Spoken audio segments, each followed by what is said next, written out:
Finally, oh my god.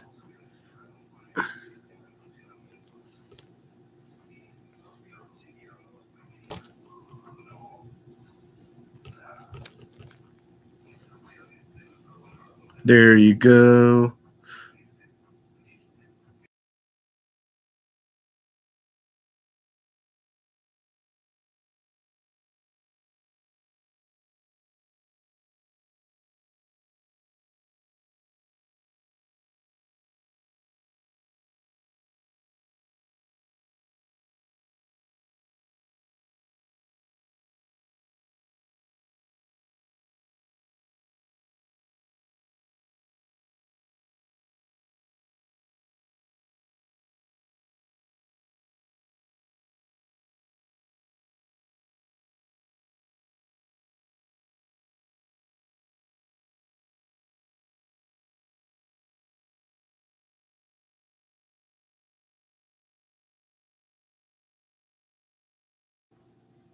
Hello, everybody. I have arrived.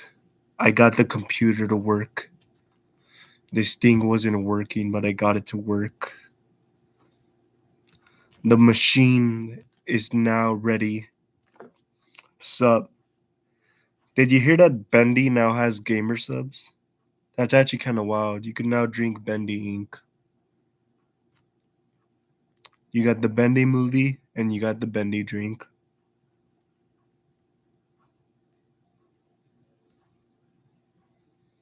Oh wow. If you re-edit the FNAF. Oh, true. FNAF VX arc. True, that would be pretty cool.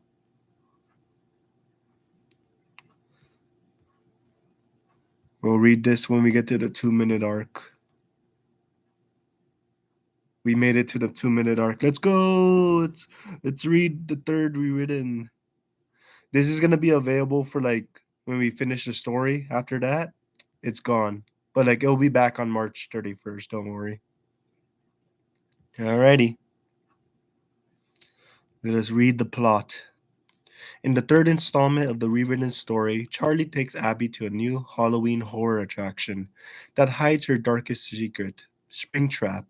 As Charlie confronts Afton to defeat him, Abby embarks on a journey to free the souls by giving them their happiest day before everything falls into chaos. And there's the tagline. I feel like I kind of cooked with this tagline. This attraction is great. Your story ends with your fate. This tagline does go kind of hard, to be honest. Kind of cooked with that. Be advised, there are some sensitive topics in the final installment that may be too much for the viewer to handle. Be warned before reading. It is the final installment to conclude this chapter of the rewritten storyline. Alright, let us read. Alrighty.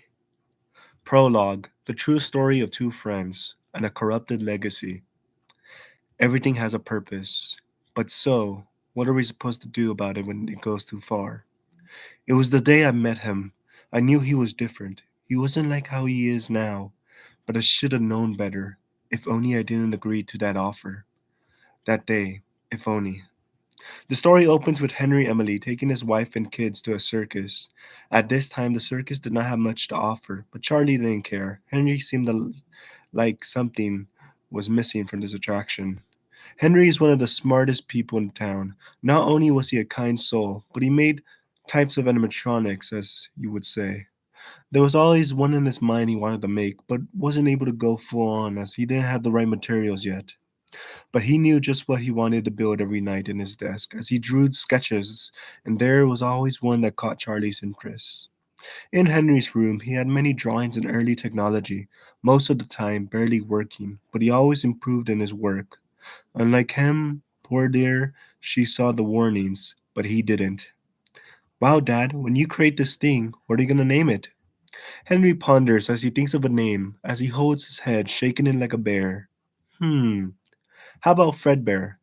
Has a nice ring, don't you think?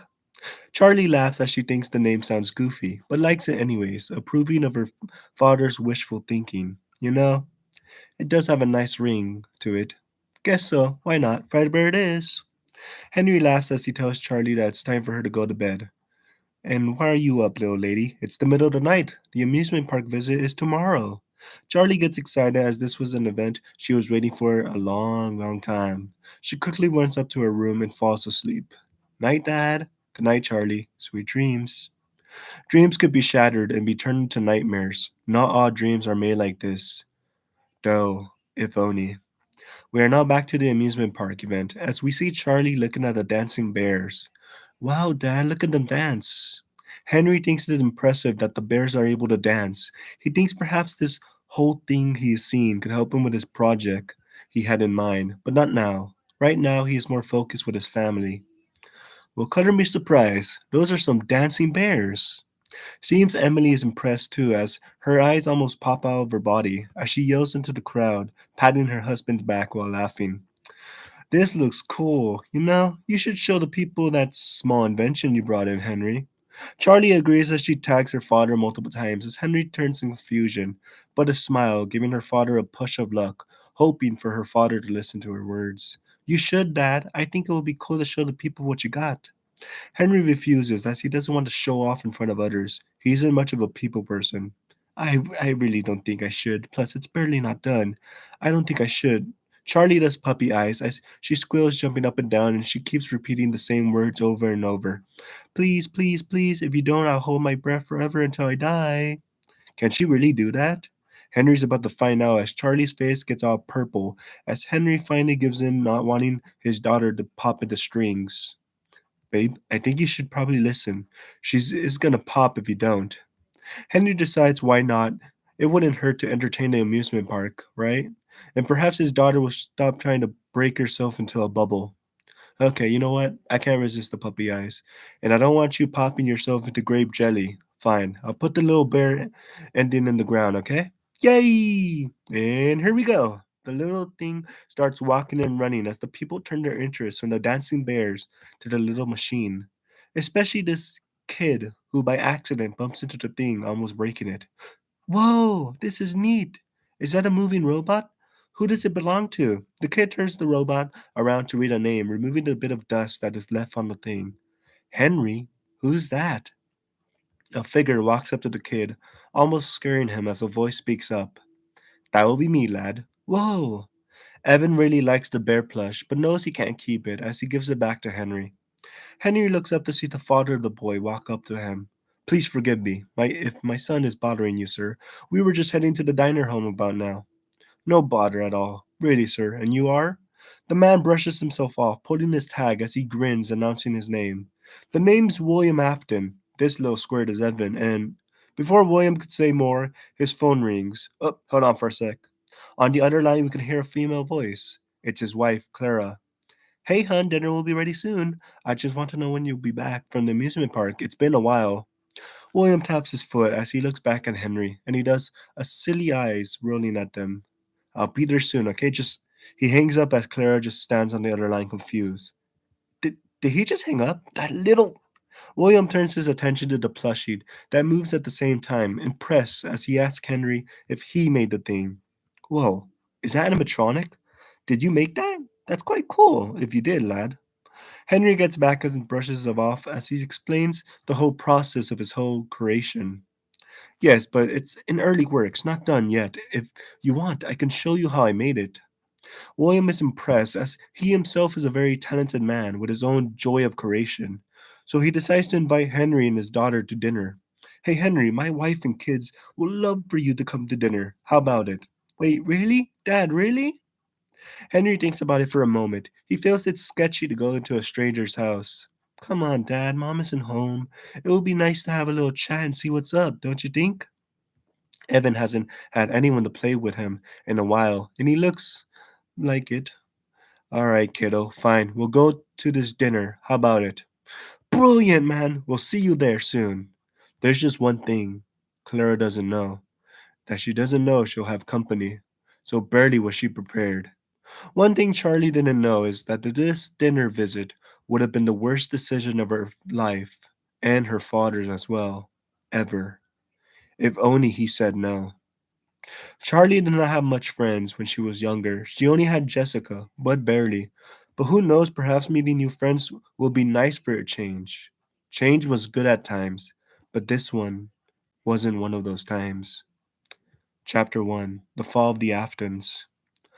The opening opens with a random man in a Fazbear suit performing for the kids while he is dancing. He gets tired as he is caught off the stage he was in earlier. It's quite tiring being on stage at this hour, but this was his job and role. He did not mind at all.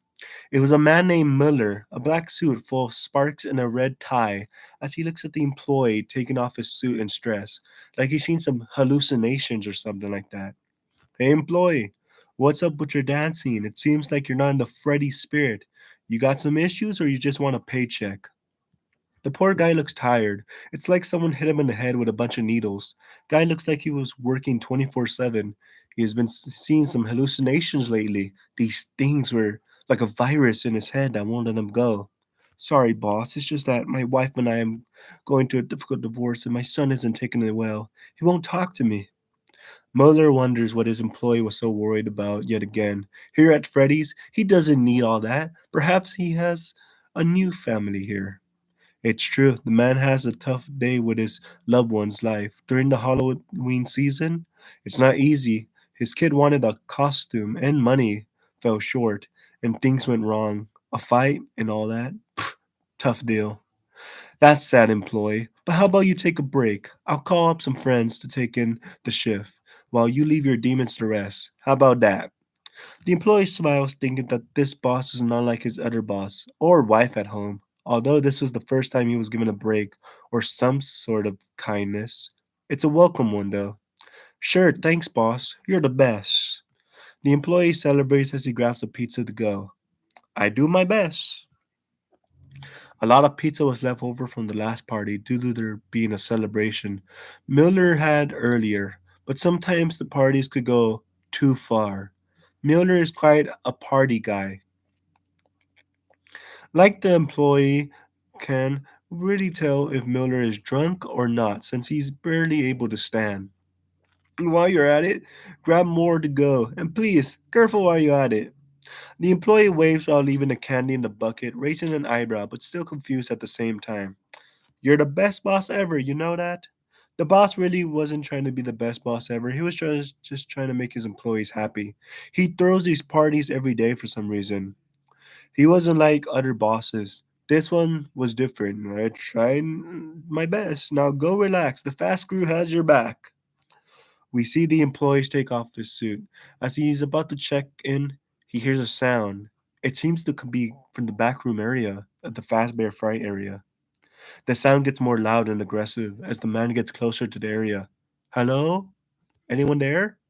Attraction is closed at these hours. It's time to leave. Seems whoever or whatever is in the location doesn't listen as it keeps making more noise, ignoring the employee's demands.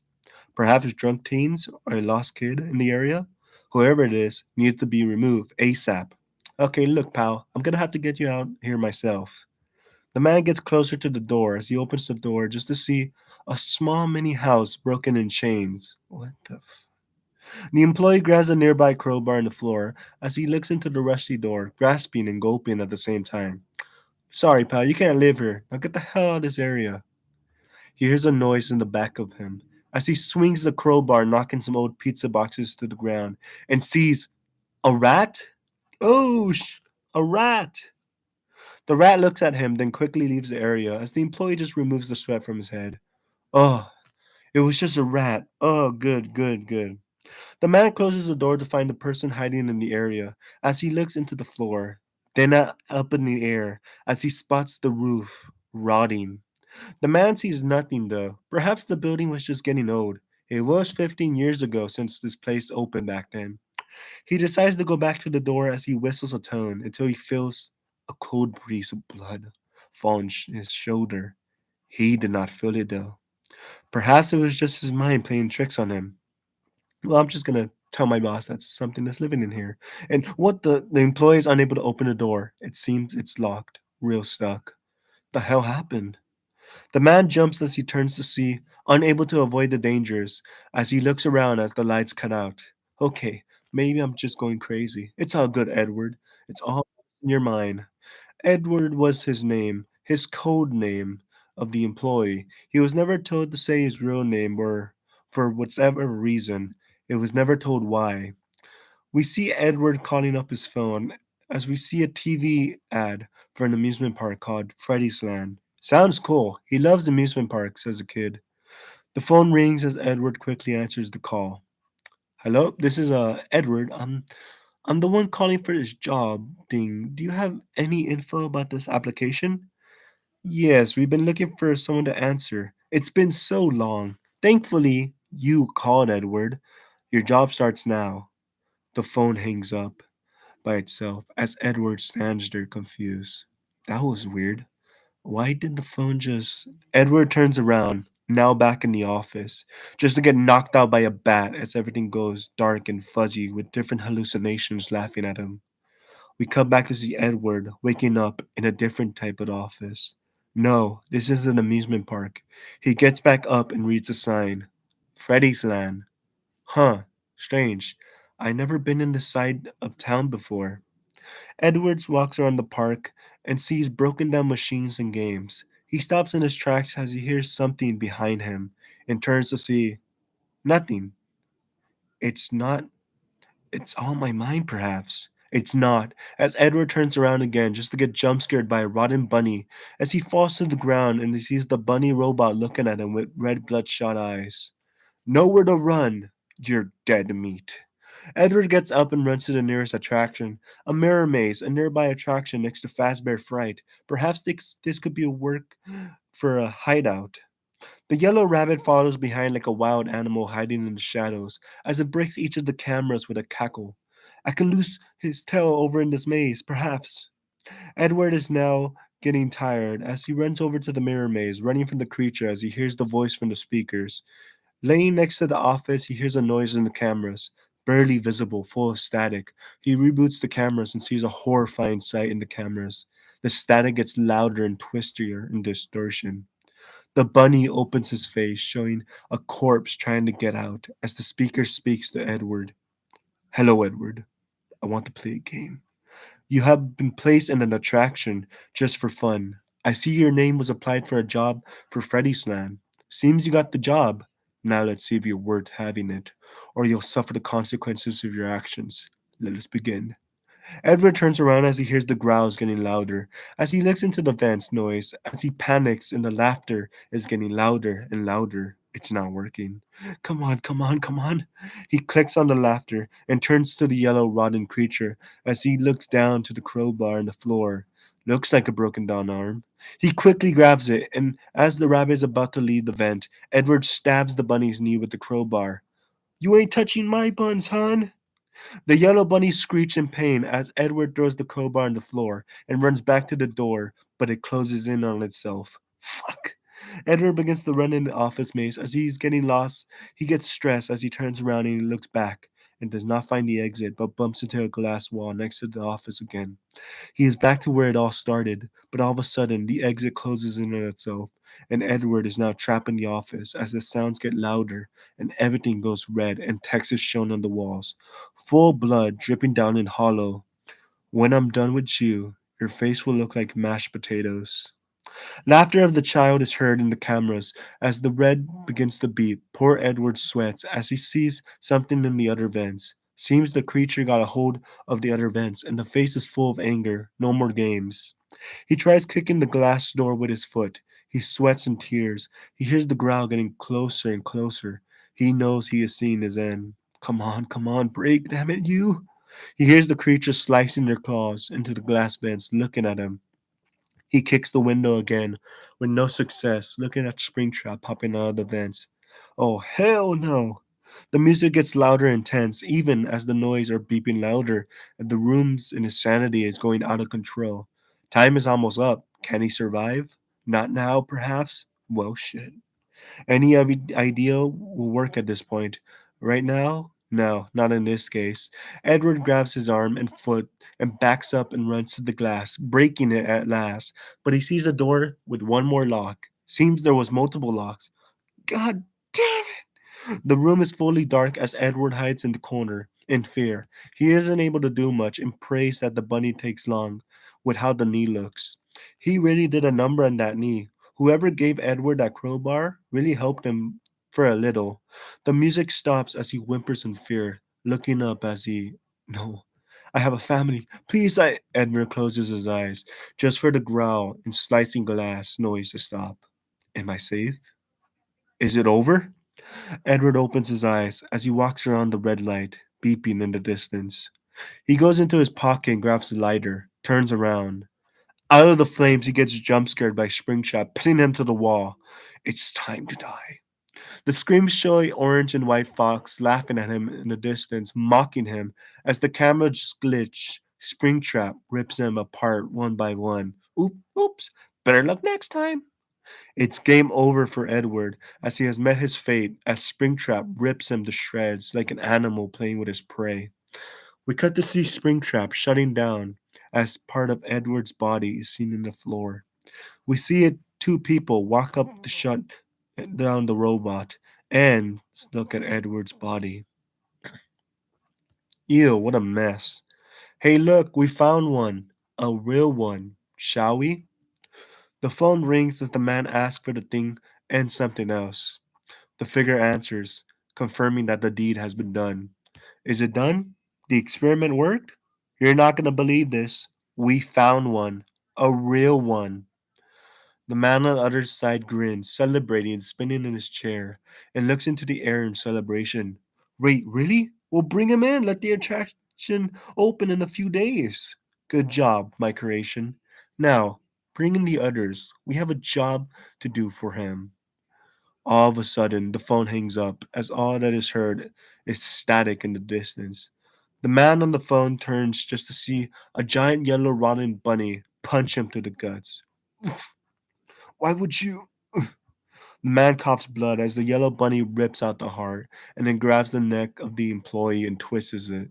The body falls to the floor as the yellow bunny gets closer, grabbing the lifeless body, throwing it off the window. We see an officer drinking coffee and a donut, enjoying her day as she looks around the area and gets a call.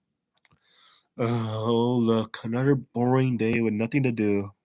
Boring. Hey there, Hella. Did we get any calls for any cases? It's been a while, hasn't it?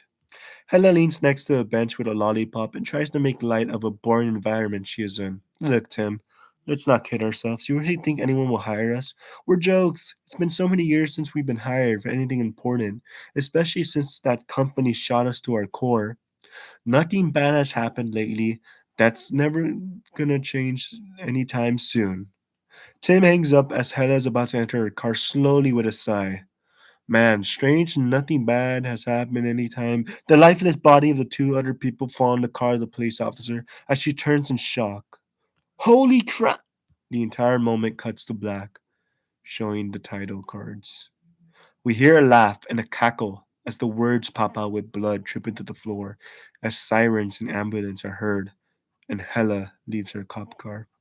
Tim tries to call Hella back as she stands there in shock. She just witnessed what seemed to be a murder or death in front of her. Hella? Tell me what happened. Hella? Hella? For the person that brought you Five Nights at Freddy's Rewritten and Other Tales. Written by Fredbear's Channel. Adapted by a rated R fan made pitch. The final chapter in Smick's art rewritten trilogy. Part of the Fredbear's Channel cinematic universe. Based on the Click Team game of the same name. An original story from Fredbear's Channel. An adaptation from Scott Cawthon's Five Nights at Freddy's franchise. And Emma Tammy's hit trilogy from the Blumhouse films comes Five Nights at Freddy's 3, rewritten. Now, let us start. Now we will enter the code 3952448. The good ending. Chapter 1. A tragic background and a mystery to never forget. We cut to the police checking out the cameras with the rest as one of the officers begin to speak. Hey, hold on. Do you see that blur right there? Focus on it real quick. I see a figure. Okay. Zooming in. Wait a minute. She's right. It looks like a yellow rabbit of some sort. If I may say, It could just be a Halloween dude in a costume, right? Well, it could just be a prop, right? Miller, you're telling me a prop has blood? Oh, please, don't be dumb. The officer laughs as she looks down at Miller, thinking he is trying to cover his own tracks. I just think it's weird you're trying to hide all of this, old man. We look through clues and all, and Miller thinks of something to say, but gets an idea, perhaps one that will get him out of trouble. No, look, it's almost Halloween, right? You know there are Halloween pranks all the time like this, and it could be that the two look at each other with a serious face nod as they turn their backs talking by themselves. What do you suggest we do, huh? We don't take his word for that, right? For sure, it could be a bunch of bullshit for all we know. So you and I agree we should keep this between us, right? I think we should investigate, right? Right. Yeah, let's find out about Mr. Miller's case, perhaps. We'll find out more about what he's saying, right? Yeah, right. Look, Miller, it's Miller. Shut up. We didn't ask. Let me speak. Helen and I are going to investigate this further and hopefully find that yellow bunny bastard. And if we find anything bad, we're shutting this place down. The words shock Miller to his core. Miller makes a face as he doesn't want this place to shut down yet. This attraction is meant to open in a few days. He can't just disappoint the audience. What would the papers say? But the attraction for Halloween, the poor children, how will we? This is for the children's safety, Miller. This attraction is not great. It could be dangerous. I'm sorry, but it's a no. Too risky. Officer Hella hands Miller a note as she lifts her sunglasses back and a bit away from the edge. It would have to close if there's actual danger, sir. Law's order. The two leave Fazbear Fry as they begin talking about their next move, pondering for a moment as Hella opens the car. The two enter the car and begin to think as Miller rips the note in rage. So, what do we do now? We have no tracks. Officer Hella puts out her files and remembers a familiar name and smirks with a grin, snapping her fingers with a light bulb in her mind. Hold it on. I might have a lead to this case. Hear me out for a moment. Okay, let me see. Tim tries to grab Hella's files, but Hella likes being in the spotlight. She doesn't let him and slaps his hand. Hey, no touchies. Ow! Did you just slap my hand? You slapped my hand! Shut it. You want me to read it or not? Tim looks at Hella with disappointment, but lets Hella finish her sentence. They do need to finish this case after all. There's only one place we could go to find more info, but this place is very far away, and it's a man named Henry Emily. He knows more than anyone about this place and Freddy's secrets. I really don't want it to come to this, but we have no choice. Tim nods in worry as he drives to the location. While in the car, he spots a coffee in the car. Ooh, coffee. Can I have some? No, that's mine. Get your own. Now, keep your eyes on the road, dimwit, before you make us go missing like those kids years ago. Tim looks around the car and wonders if Hella brought one for him as he is driving the car slowly. Hey, question, is there any for me in there or hey, poor Tim. You're funny. Answer is no. Maybe next time, buddy. Tim nods as he thinks Hella might actually be serious about what she's saying. I did get you something. Check the storage holder in there. Maybe you'll find something to your taste. Wait, really? Tim leans to open the storage as he sees Hella doing the ha, you look finger gesture. Hey, that's not really nice. Hella begins to laugh uncontrollably as she slaps her knee nonstop. I gotta be honest, that was pretty funny. Hey, look, we're already here. Come on, let's get it. Officer Tim asks Hella how she knows the name Henry Emily, as he's really curious. He needs to know more. He does not want to be left out in the blue about all this. The officer stops laughing as she begins to get serious and turns next to Tim, speaking about the history of the man they call Henry Emily, and begins to chat. It's going to be a long story. Well, you see, it's quite funny. You don't know his name back then. He was such a famous icon, like those you see on TV, like Mickey Mouse or Mario. You sure you don't know him? Must have been before my time. Hannah takes a deep breath as she looks at the side view mirror and explains the best she can about how the story goes. Who doesn't know his name? He and his partner made the pizzeria back the first ever Fredbear's. Sadly, there was an accident in the 80s where kids went missing and Henry was never heard about ever again. But there's also his partner, William. Not much is known about the dude. Detective Tim is in shock and awe that his partner was hiding all this info from him. So, this William, where is he in all this? He was his partner back when Fredbear's Family Diner was open, but some event happened where 5 children went missing and both of their names were never heard about ever again. So he just poofed, vanished, just like a ghost, never to be talked about for years.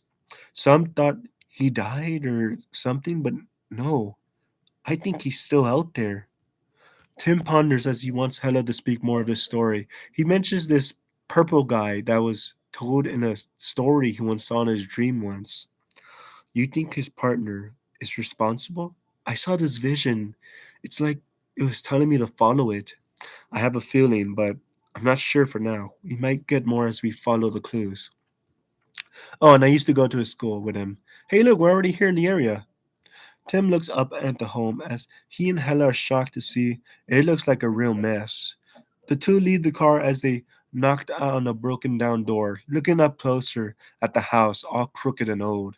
Wow, you think for a guy who owns a diner, he will live in a more fancy home. Oh, don't be so mean. It looks, nice.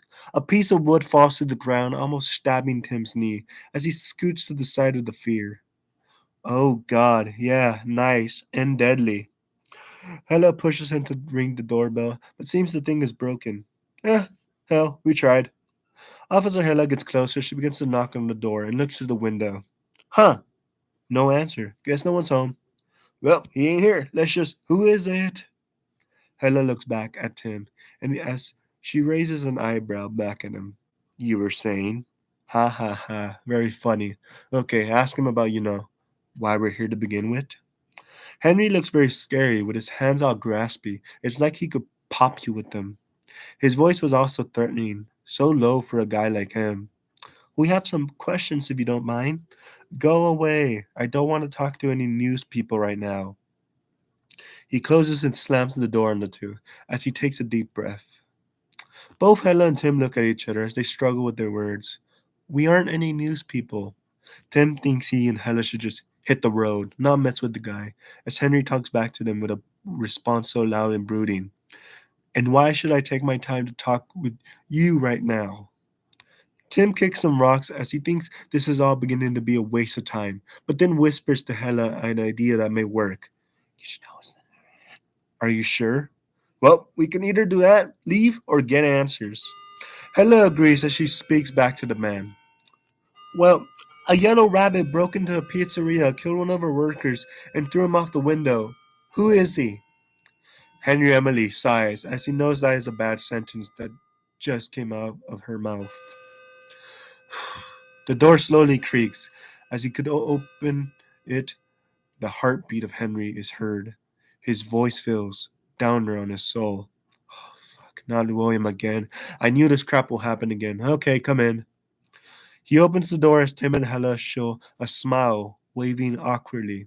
Smile and wave, Tim. Smile and wave. Please stop waving. Hella slaps Tim in the head as he groans mad as he enters the area. Ow, hey, the hell? Sorry about that, sir. My friend could be over the top. Yeah, I can tell. Henry looks annoyed with the two as he really does not want the two to enter the home. Tim, 2 words. Zip it. Tim makes a zipping gesture as he zips his mouth and looks back into the house. The two enter the house as they are greeted by Charlie smiling in the front of their faces. Hey there, welcome to our home. Want some cookies? Oh wow, cookies. Officer Hella grabs the cookies and puts in the plate in anger as he tells Tim to sit aggressively. Can it, Tim? We're not here for cookies. We're here for info. We'll get cookies later. Aww. Tim sighs and rolls his eyes, all annoyed, as he looks around the room and finds a seat, clearly disappointed. Fine, let's begin talking. So, Mr. Emily, can you tell us more info about this yellow rabbit story and why he killed our employee? Henry sighs as he looks at his picture of him and William, the once happy partners. He sure did change a lot. Please sit. It's going to be a long story and a sad one at that. Henry Emily looks at Charlie Emily as she walks closer to take her and removes her father's slow tears. It's okay, Dad. What happened with the diner and mom wasn't your fault. It's just you didn't know any better. Charlie sits along with the group as Henry tells the tale that continues to what led to a horrifying event. Me and William, in our young years, when we met, he wanted me and my family to join him for a family dinner. If only I refused the offer. It was tragic what happened. I. The moment cuts to Henry looking at the drawings of his robots as he ponders if the trip is a good idea. As he sleeps next to Emily, tired and full of stress, he looks up into the sky and he wonders what to do next. I don't know, Emily. We don't know this family. I really don't want to put our daughter in risk of getting hurt.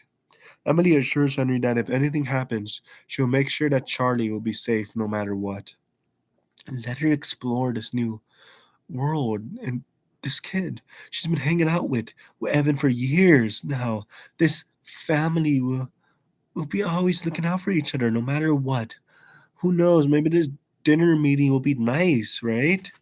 Henry smiles as Emily smiles back. That smile made him the happiest father in the world. You always know how to make me happy. I love you. I love you too. Now, night, dear. Tomorrow is going to be a nice day. It wasn't nice. It was far from nice. If I only I knew what would have happened, what would have become the day that changed everything. It is the day of the meeting with the Aftons as Henry is driving along with Charlie, as Charlie has her bunny with her, a Stanley that was built and given to her by her father, as they sing along in the car.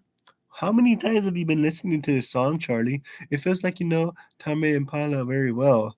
Emily laughs as she knows the lyrics well as well. Well, she has been hearing it more than you, dear, so color me shock. Charlie bops her head around as she lifts her plush unicorn, mimicking the music in a derpy way. The family laughs as Henry stops the music and explains the rules to Charlie immediately. All right, Charlie, when we arrive to the Aftons, make sure to be on your best behavior, okay? Emily laughs as she knows Charlie's an angel and won't cause more trouble. Oh, you don't have to worry much about her. This little saint will do a thing, won't you, Charlie? Yep. Me and Stanley here will be on our best behavior. Isn't that right, Stanley? I'll do my best, ma'am. The family all laugh as they have arrived to the location, as the location opens to them with a breeze in their eyes. Dad, this is the place. Look, it's Evan waving hello. Henry turns to the car to a giant gate opening itself to let them in. Well, but it's at the Henrys. Welcome in. Come in, join us. We were just gonna eat some pork and pies my wife Clara made. Evan is seen with a paper airplane as he waves it around, making noises as Charlie laughs. Come on, join us. We have so much food for everyone to go around. William, though, his tone has changed as he turns around and out of nowhere yells at Evan and grabs him, driving him by his arms. Evan, get back in the house. You aren't supposed to be outside. It's dinner time, not playtime. Get back. Evan's tone has changed from happy to sad as he runs scared to the inside of the house as William lets him and looks back at Emily, looking at him with a weird eye tone. We see Henry and his family leave the car as they worry for Evan. Hey, he's just a kid. Don't yell at him. William assures Emily that he was trying to look out for Evan's safety.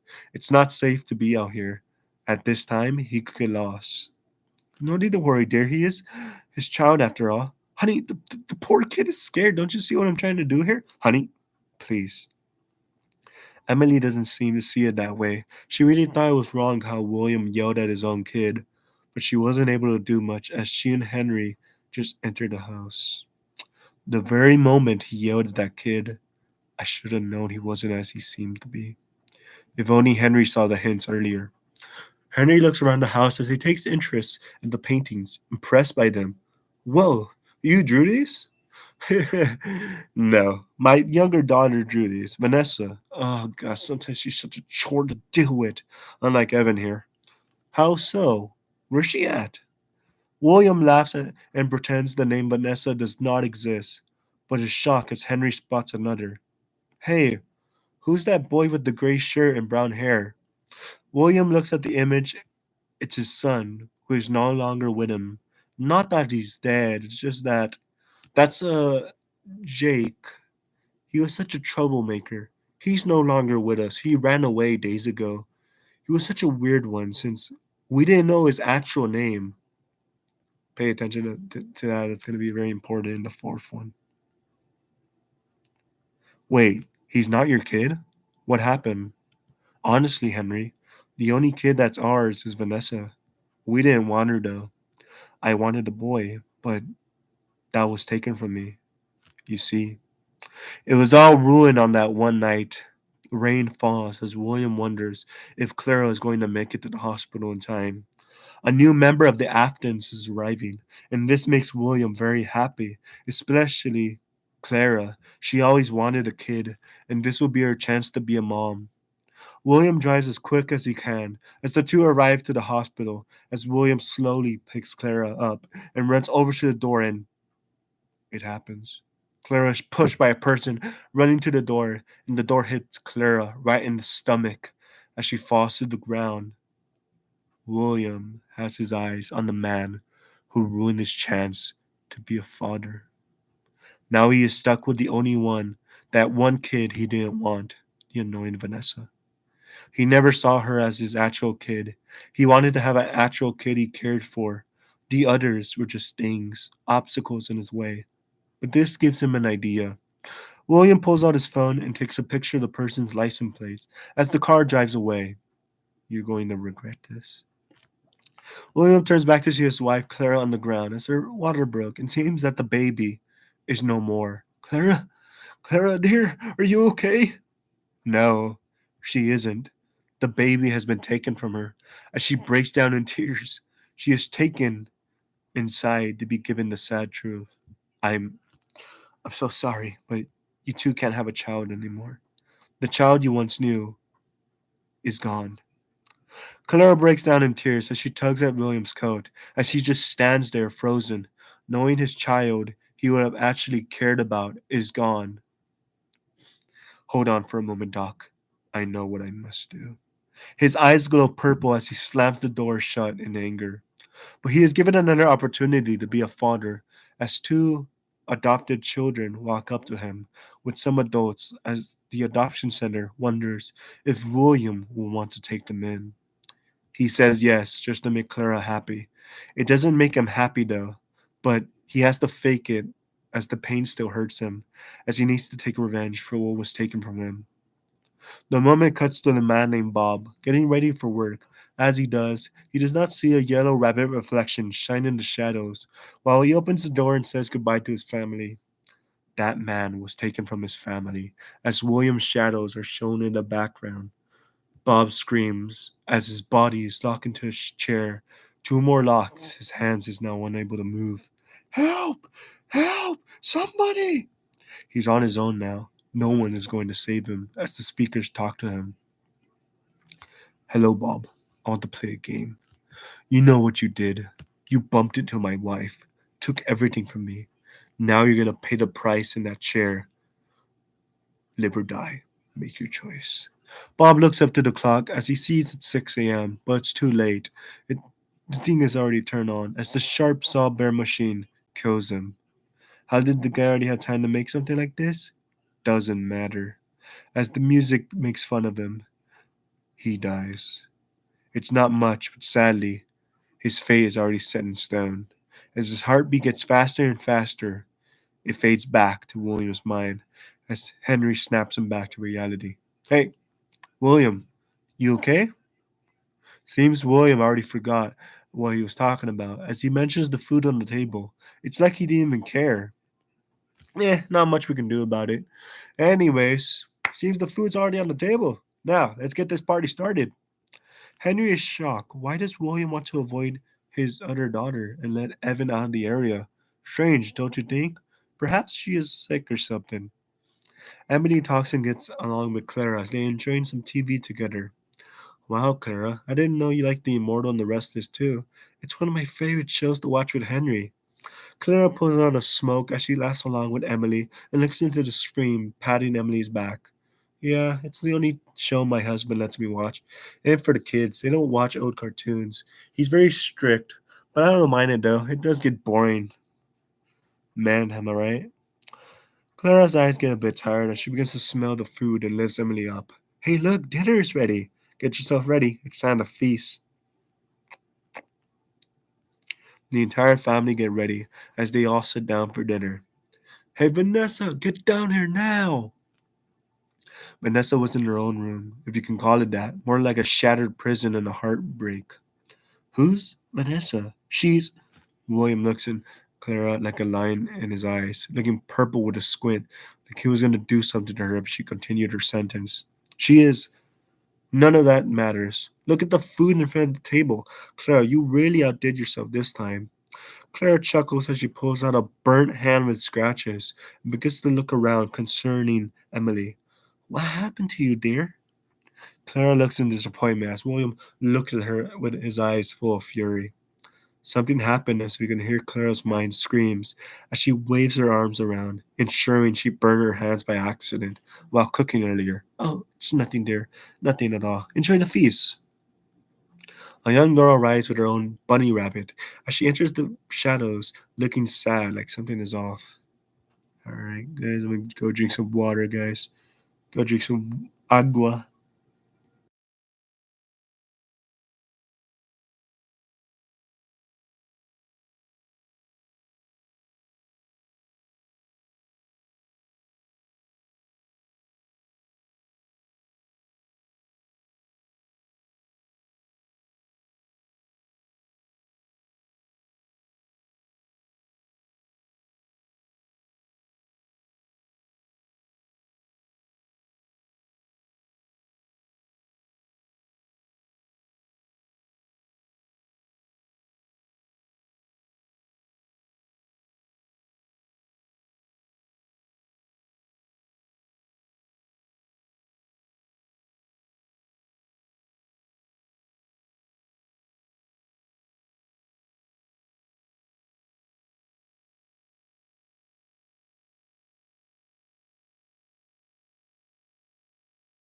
We back. What's up, everyone? We're back. Let's go. We're back with FNAF 3. Let's go. I can't believe we made it to FNAF 3. That's kind of wild. That's kind of wild that we made it to FNAF 3. Clara looks in disappointment as William looks at her with his eyes full of fury. Something happened as we can hear Clara's mind screams as she waves her arms around, ensuring she burned her hands by accident while cooking earlier. No, it's nothing, dear. Nothing at all. Now enjoy the feast. A young girl arrives with her own bunny rabbit as she enters out of the shadows, looking sad. Something feels off about her, though. There you are, dear. Come, join us for a bite. We were just about to. William looks at Clara, and Clara stops talking, and Vanessa just arrives to the table, sad and not in a cheery mood. Is something wrong with her? William looks at Vanessa with a stern look as he sees that her scars are being shown. Oh my goodness, honey, where did you get those scars? Emily takes an exam look at the scars as she ensures the young girl to get her some bandages. Looks like some glass or some type of knife mark. Do you know anything about this, William? William laughs as he cuts the meat over the table and chuckles as he pretends everything is fine. It's all good. She was just going around looking for food and cut herself. She does this all the time. Don't you, Vanessa? The mom yells across the room, slamming the table, scaring poor Evan to his core as he tries to defend his sister. Mom, don't yell at her. William yells, losing his temper in front of the family as he snaps the table, scaring Charlie, Henry, and Emily at the same time. You keep your noise out of this, young man. Go to your room now if you know what's good for you. Clara speaks up as she yells back at William. Why are you being such a bitch in front of our children, you little. William slaps her and yells, throwing the beer bottles on the floor as his silver eyes look down at her. Emily looks in horror as she runs off to pick Clara back up. Oh my goodness! Clara, are you okay? Charlie runs up to the room to see if her friends are okay. She flips Afton off. I hate you. Afton's eyes look into Charlie. As Charlie could tell, Afton isn't a good person and was far from the family guy he showed to be when he first met her and her father. Henry thinks Afton was just too drunk as he lifts him up and sees Clara on the floor and wonders if it was the alcohol that made him this way. I think you had too much to drink, pal. Let's get you back up. Henry, look, Clara is. No, no, no, it's fine. This happens all the time. It's part of the Afton tradition. Nothing to worry about. Henry and Emily look at each other and worry, but don't think much of it. Emily wants to talk to Henry in the other room as Henry quickly agrees. Hey, can you excuse me for a sec? I want to talk with my husband alone at dinner. It wasn't nice. I just. Wait. Emily and Henry go into the other room as William and Clara's eyes follow them like a hawk to the other room. In the other room, Emily speaks with Henry about what just happened in the dinner moment. Dear, this family, look, I know I told you I wanted to take Charlie to new places, but this is not it. This family is clear that the man is abusive. We can't stay here. We need to go now. Look, perhaps he was just drunk. Look, Emily, I can assure you, perhaps the alcohol is just. He just smacked his wife in front of us. He yelled at his own kids. Henry ponders as he thinks about it. Okay, look, we'll leave, but just let Charlie meet Evan for a while. She needs to meet some friends, okay? The two leave the room as they are shocked to see William and Clara in front of them, smiling with a wide grin. Hey, is everything all right in there? Yeah, nothing is wrong. It's all well. Oh, where's Charlie? In the other room, Charlie enters as she witnesses a very sad sight. Two broken beds, a cracked window, glass and writing in the walls. It also smells in the area as blood is seen in the walls with a note of another room. Looks like a girl's room. It's all shattered though. Oh dear, what happened here? Evan pops out as he tells Charlie it's not safe here. She needs to leave quick before he turns him into one of them. William arrives as Charlie turns around in fear as William shows up in the shadows. Mr. Afton, how did you get in here? Evan, you were supposed to be asleep at this hour, my boy. Evan looks in fear as Charlie tries to protect him. She snaps with her fist in the air. She swings a punch at Afton's face. I won't let you hurt him, you bitch. Charlie lands a punch as she tries to defend Afton quickly. As Afton falls to the ground, he looks at Charlie with anger and is about to charge at Charlie. How dare you?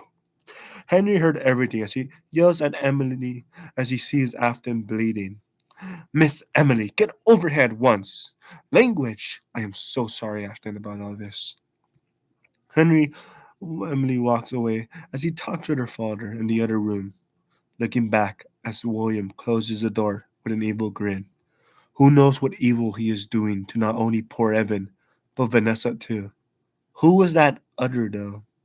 So, you think you can just have others help you when you're in problems? Huh, boy? Evan backs to the corner as Vanessa is behind him in fear in her eyes. I see all, boy. You can't escape me. I always follow no matter what. I always come back to haunt you. Vanessa steps in as Evan begs her not to. Says, wait, no.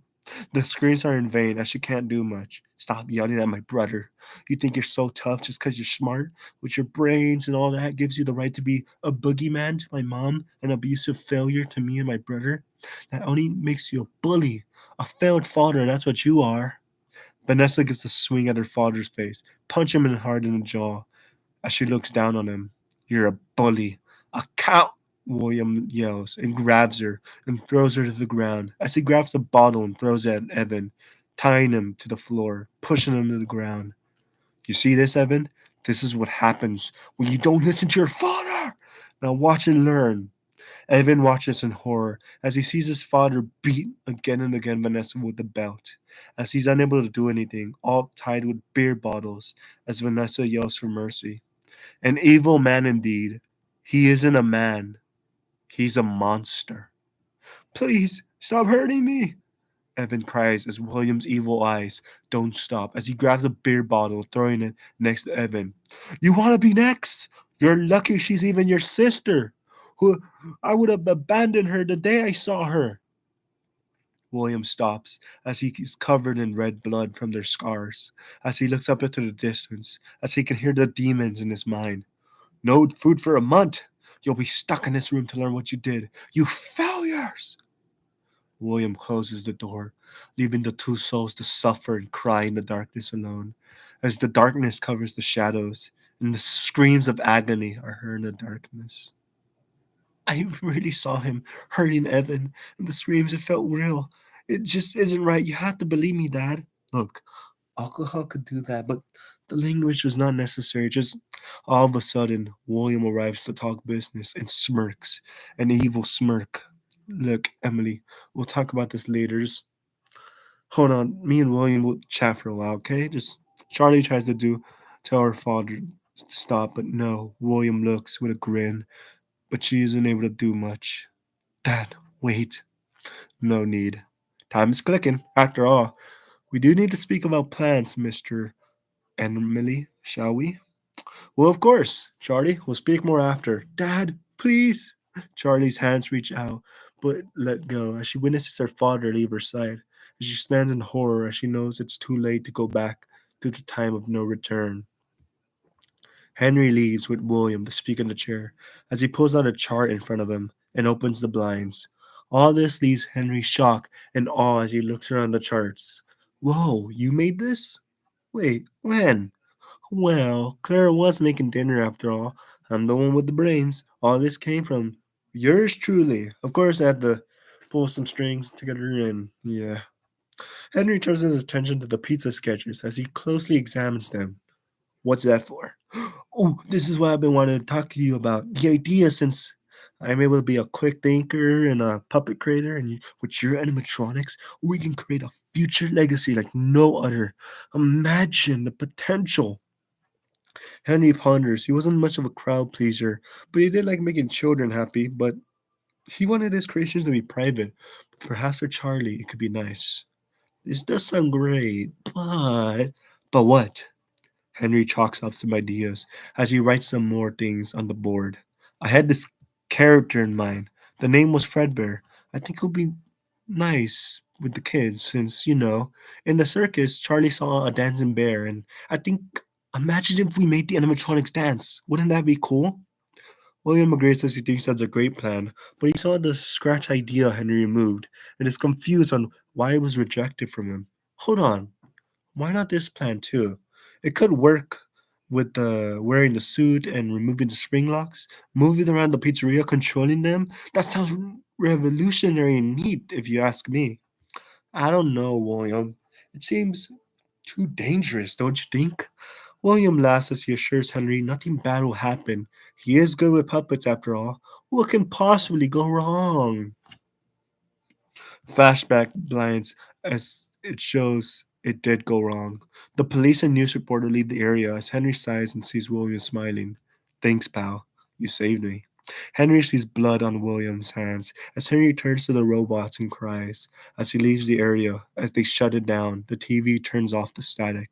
He tells himself, are the children in those things? It was not supposed to be like this.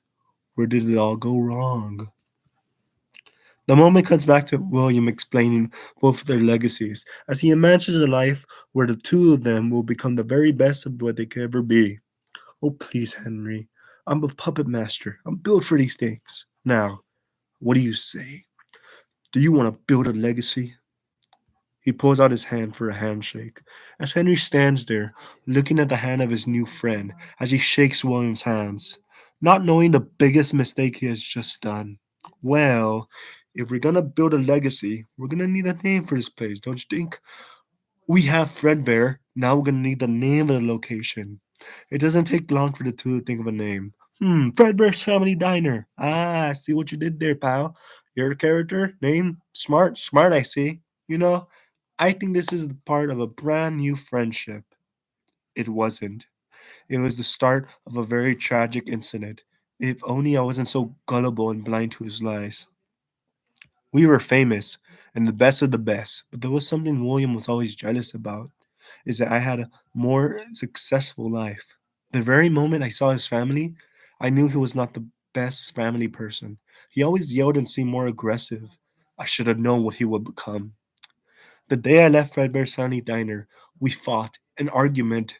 He went crazy, and it's almost like he went insane. He caused his own daughter trauma. The dude became a menace.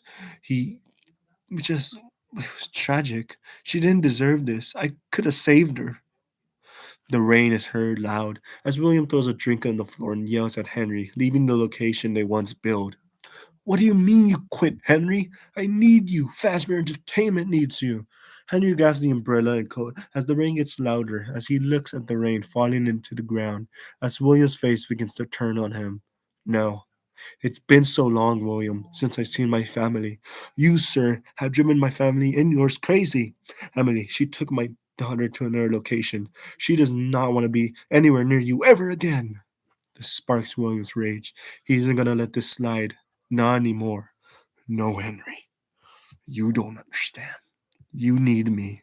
Without this company, it will crumble, and Henry knows William is full of crap. This company, the name Freddy, is the only thing he only cares about. You know, William, I really thought we had something going here. But it's clear the money and fame got to your head. We're finished.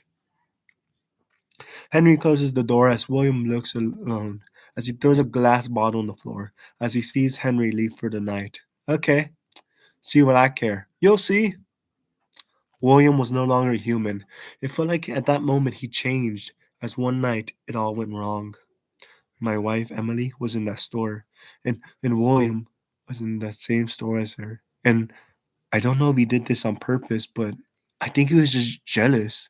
It felt strange since it was like he and Emily met before. When he first saw her enter the house, he quickly knew her name. Emily said nothing though, but it was clear he had history with her.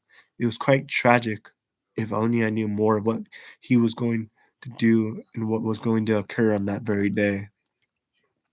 We cut to the moment where it all went wrong, where Emily is leaving the store as she calls up Henry for the night. Hey, hon, I got the groceries for tonight. How's Charlie doing? She's been okay.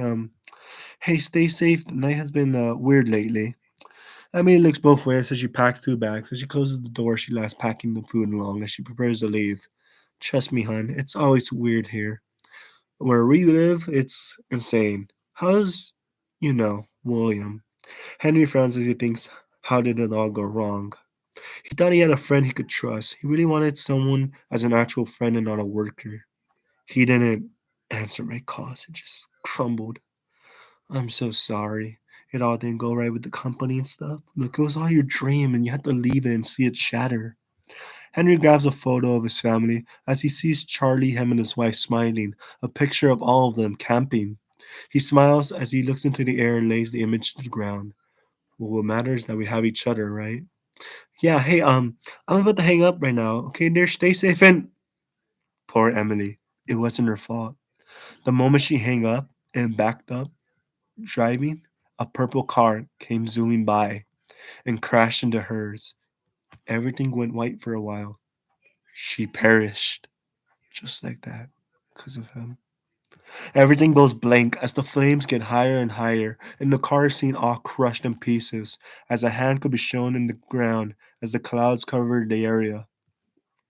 A fire is seen as William leaves his car drunk, looking at the massacre he has caused, as he runs to the broken down car in stress, as he yells and panics. No, no, why did you? Fuck, did you do it, idiot? Why did you have to? Why? William looks around the burnt hand as he removes the hand to look at the bleeding face. What have you done? What have you done? He sees he has killed Emily, Henry's wife, and his long lost friend. No, no, no, why did you? Why did I kill her? Why? William thinks of a way to hide the body and drags Emily's body to a nearby dumpster as he dumps it to the trash. As he looks around to see any witnesses, as he walks to his car drunk. Her fault, not mine. Idiot. He drives off as the body of Emily was never found, but the ambulance and cops were called. It was at this moment something just snapped in William. This was the moment where he didn't care anymore. He no longer was the father he once was. He was different. He turns to the rabbit figure he had in his car, as he no longer resembled a man. He now has the figure of a dark rabbit. One could say he has become a boogeyman figure called the Yellow Rabbit. That is that it was pretty hard. Alrighty. I quickly knew when I found out she went missing. William was behind it all. But her body was never found. We were never able to have a proper funeral. What could have led a person to do all these terrible deeds? Well, now the two know the tragic story of the man they call William Afton. The two officers are in shock with the information, as their jaws are on the floor, as one of them looks sad. I'm so sorry about everything. Wow, that was a lot of info. Do you know about who this Spring William guy could be next after next? Or like what happened to Emily? Henry looks at his watch and is annoyed and doesn't want to speak about Emily. Okay, time's up. Time to go. Her name is a memory he does not want to remember right now. Emily was a name he can't let go yet. The name haunts him in a sad way. The two are kicked out of Henry's house as he slams the door in their faces. Jeez, that dude seemed way more cheery in the commercials. Wonder what's his deal. Officer Hella looks around the distance and she has a plan as her paper hits her face. Oh my, Tim, you see this flyer? Tim is still kind of confused as he wonders what a piece of paper could help them with. And what is a piece of paper going to help us with? Hella slaps her palm then at Tim. Not the paper, you idiot. The attraction. Seems the attraction was still opening, and this gives Hella an idea. Tim, I think I have a plan. And a mission on how to stop this Springtrap thing. I'll tell you, when we get to that attraction at night, we're going to that attraction. The two quickly run to the car as they quickly put the metal to the pedal and drive off to the attraction. Can we stop by Dunkin' Donuts while we're at it? No. We made it to chapter 2, guys, in which Abby and Charlie get invited to Halloween attraction Fright. Yeah, believe it or not. Wait, we're in like 40 pages. That's actually kind of wild. Guys, I wonder how long this is. Hold on. 95. Oh my god. I didn't. We're going to take a small break. Hold on.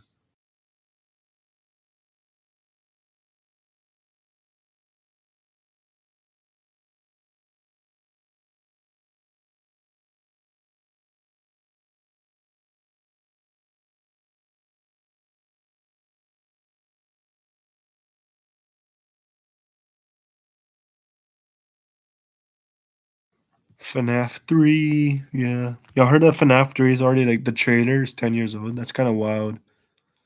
Like, that's actually kind of wild. We got 55 pages to go. Don't worry, guys. It's kind of wild that FNAF 3 is that old.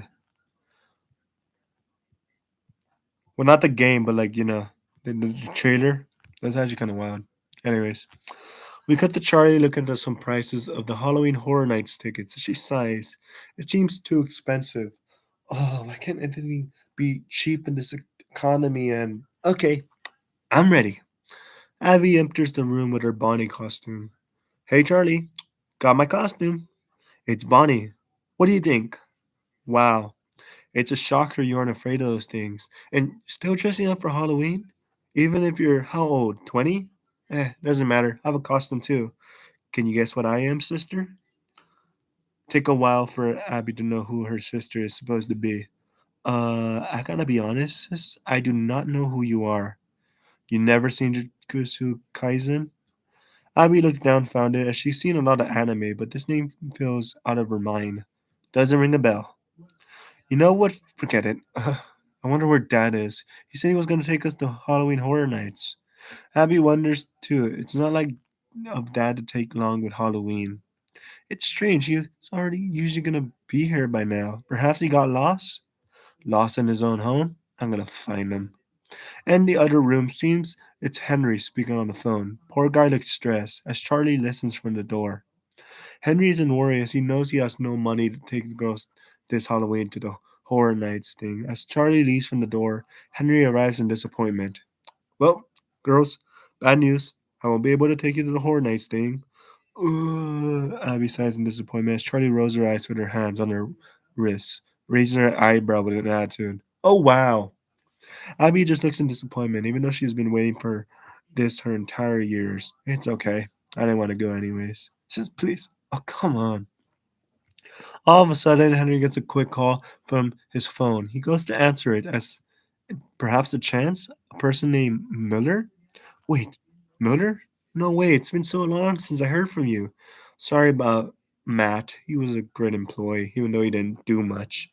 Yeah, Matt was always like with his doggos. Poor guy. He's probably happy up there too, you know.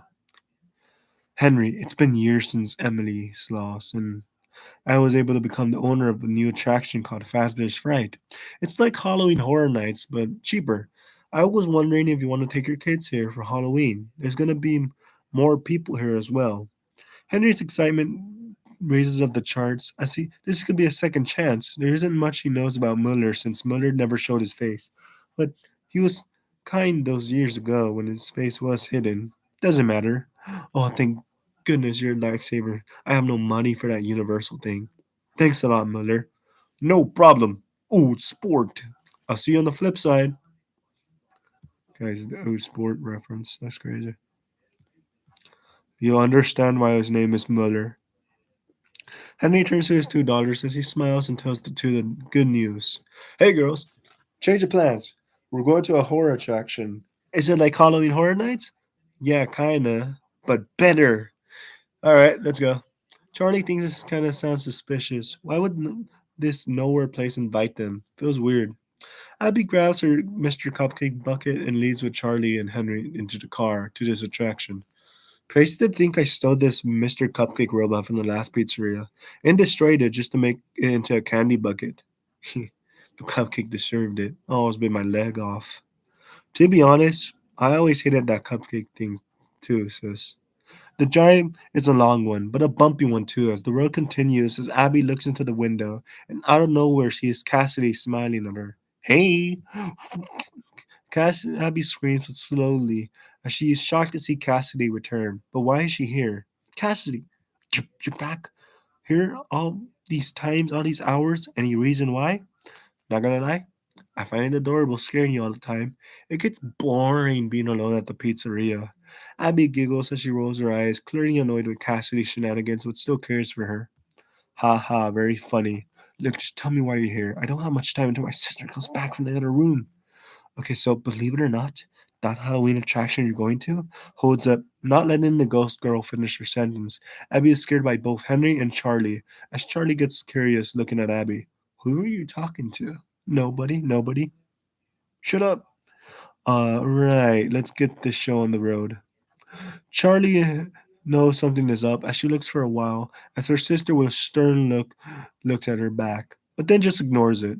The group has arrived at Fazbear Fright as Miller greets them with a smile. Welcome, my friends, to the new attraction based on the events of the past wars of those Fazbear rumors.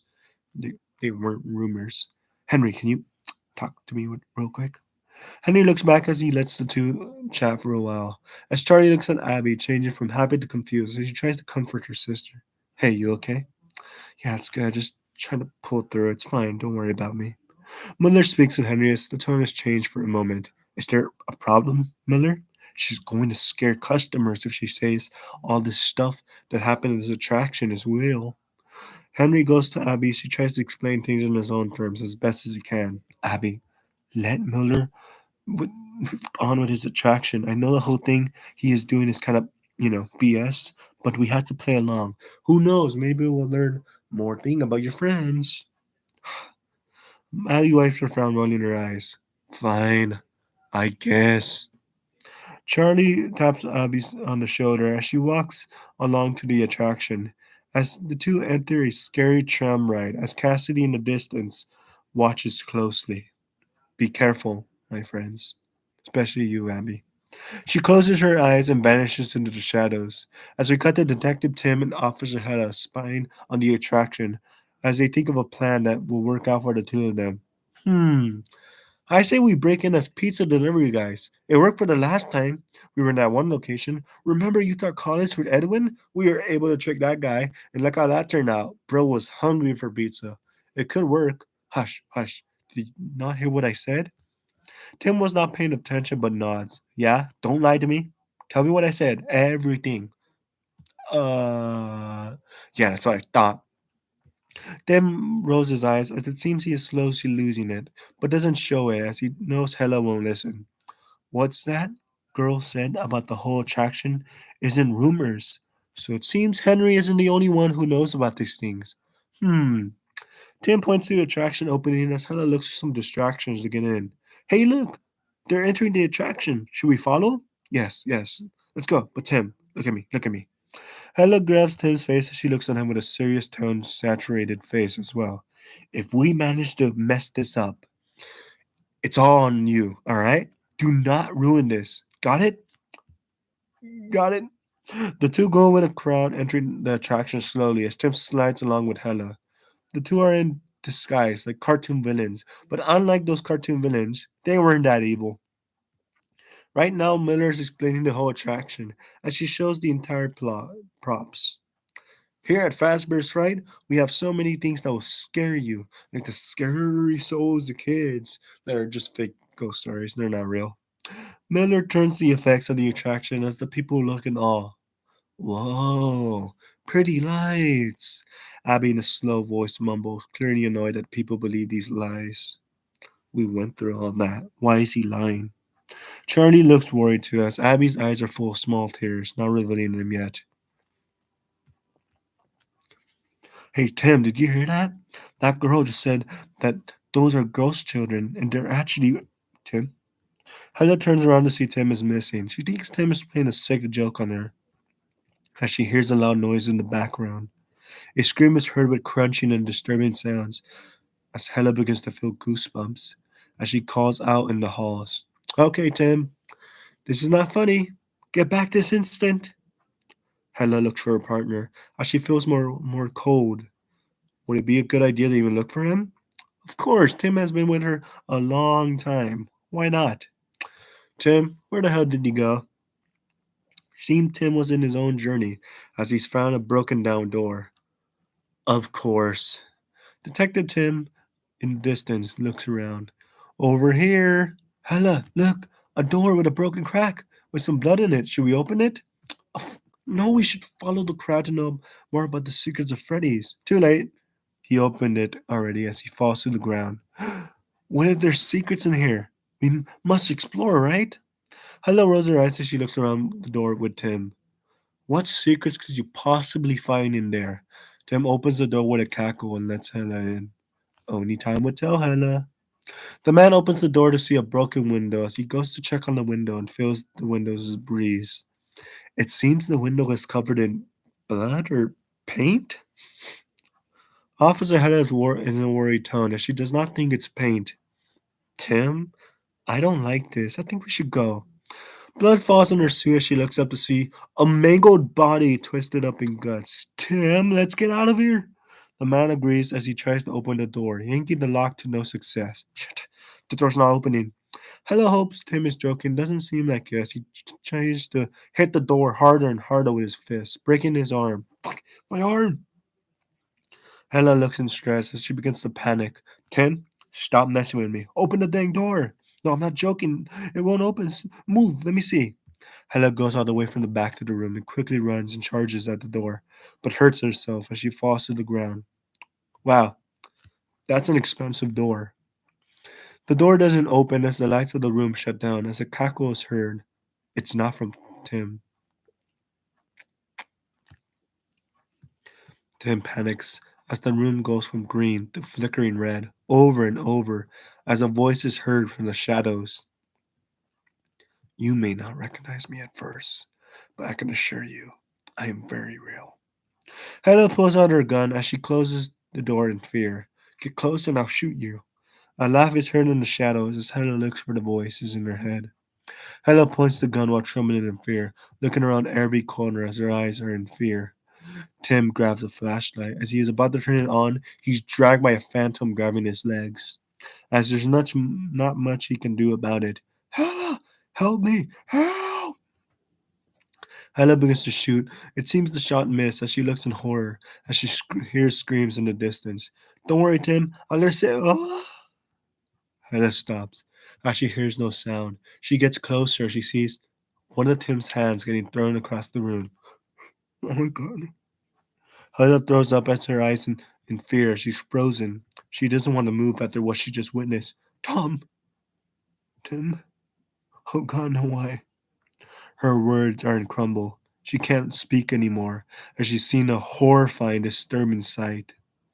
She hears a crunch and sees a part of Tim's brain move to her foot as she looks up to see Springtrap, a yellow, rotting gore blood rabbit thing walking up with the shadows with a rotting grin. Going somewhere, officer? Hella begins to point her gun at Springtrap as she trembles to the ground. Please, don't hurt me. I'll leave. Please. Springtrap laughs as he turns his head around and opens up to show a rotten, bloody face as he charges at Hella, as Hella shoots a shot, but Springtrap throws the gun to the floor while laughing. You really thought a gun could kill me? Pitiful. He crushes the bullets and drops them to the floor as he roars in Hella's face. Springtrap quickly grabs Hella's neck as he tells her one more thing. And it has words. Yeah, you. He snaps it and then rips her body apart as the guts fall to the floor, as he slams her body to the ground and stomps her face wide open, causing a bloody mess. I'm going to get out, and I'm going to find you, Abby. I'm going to give you a new so-called family and a real reason to cry. Springtrap turns to the door all open as he laughs and sees a random lady leaving a room as he smiles and holds his fist with anger. Bingo, my next target. Springtrap's blood drips as he charges like an animal, breaking it open and scares a random pizzeria delivery guy named Bill.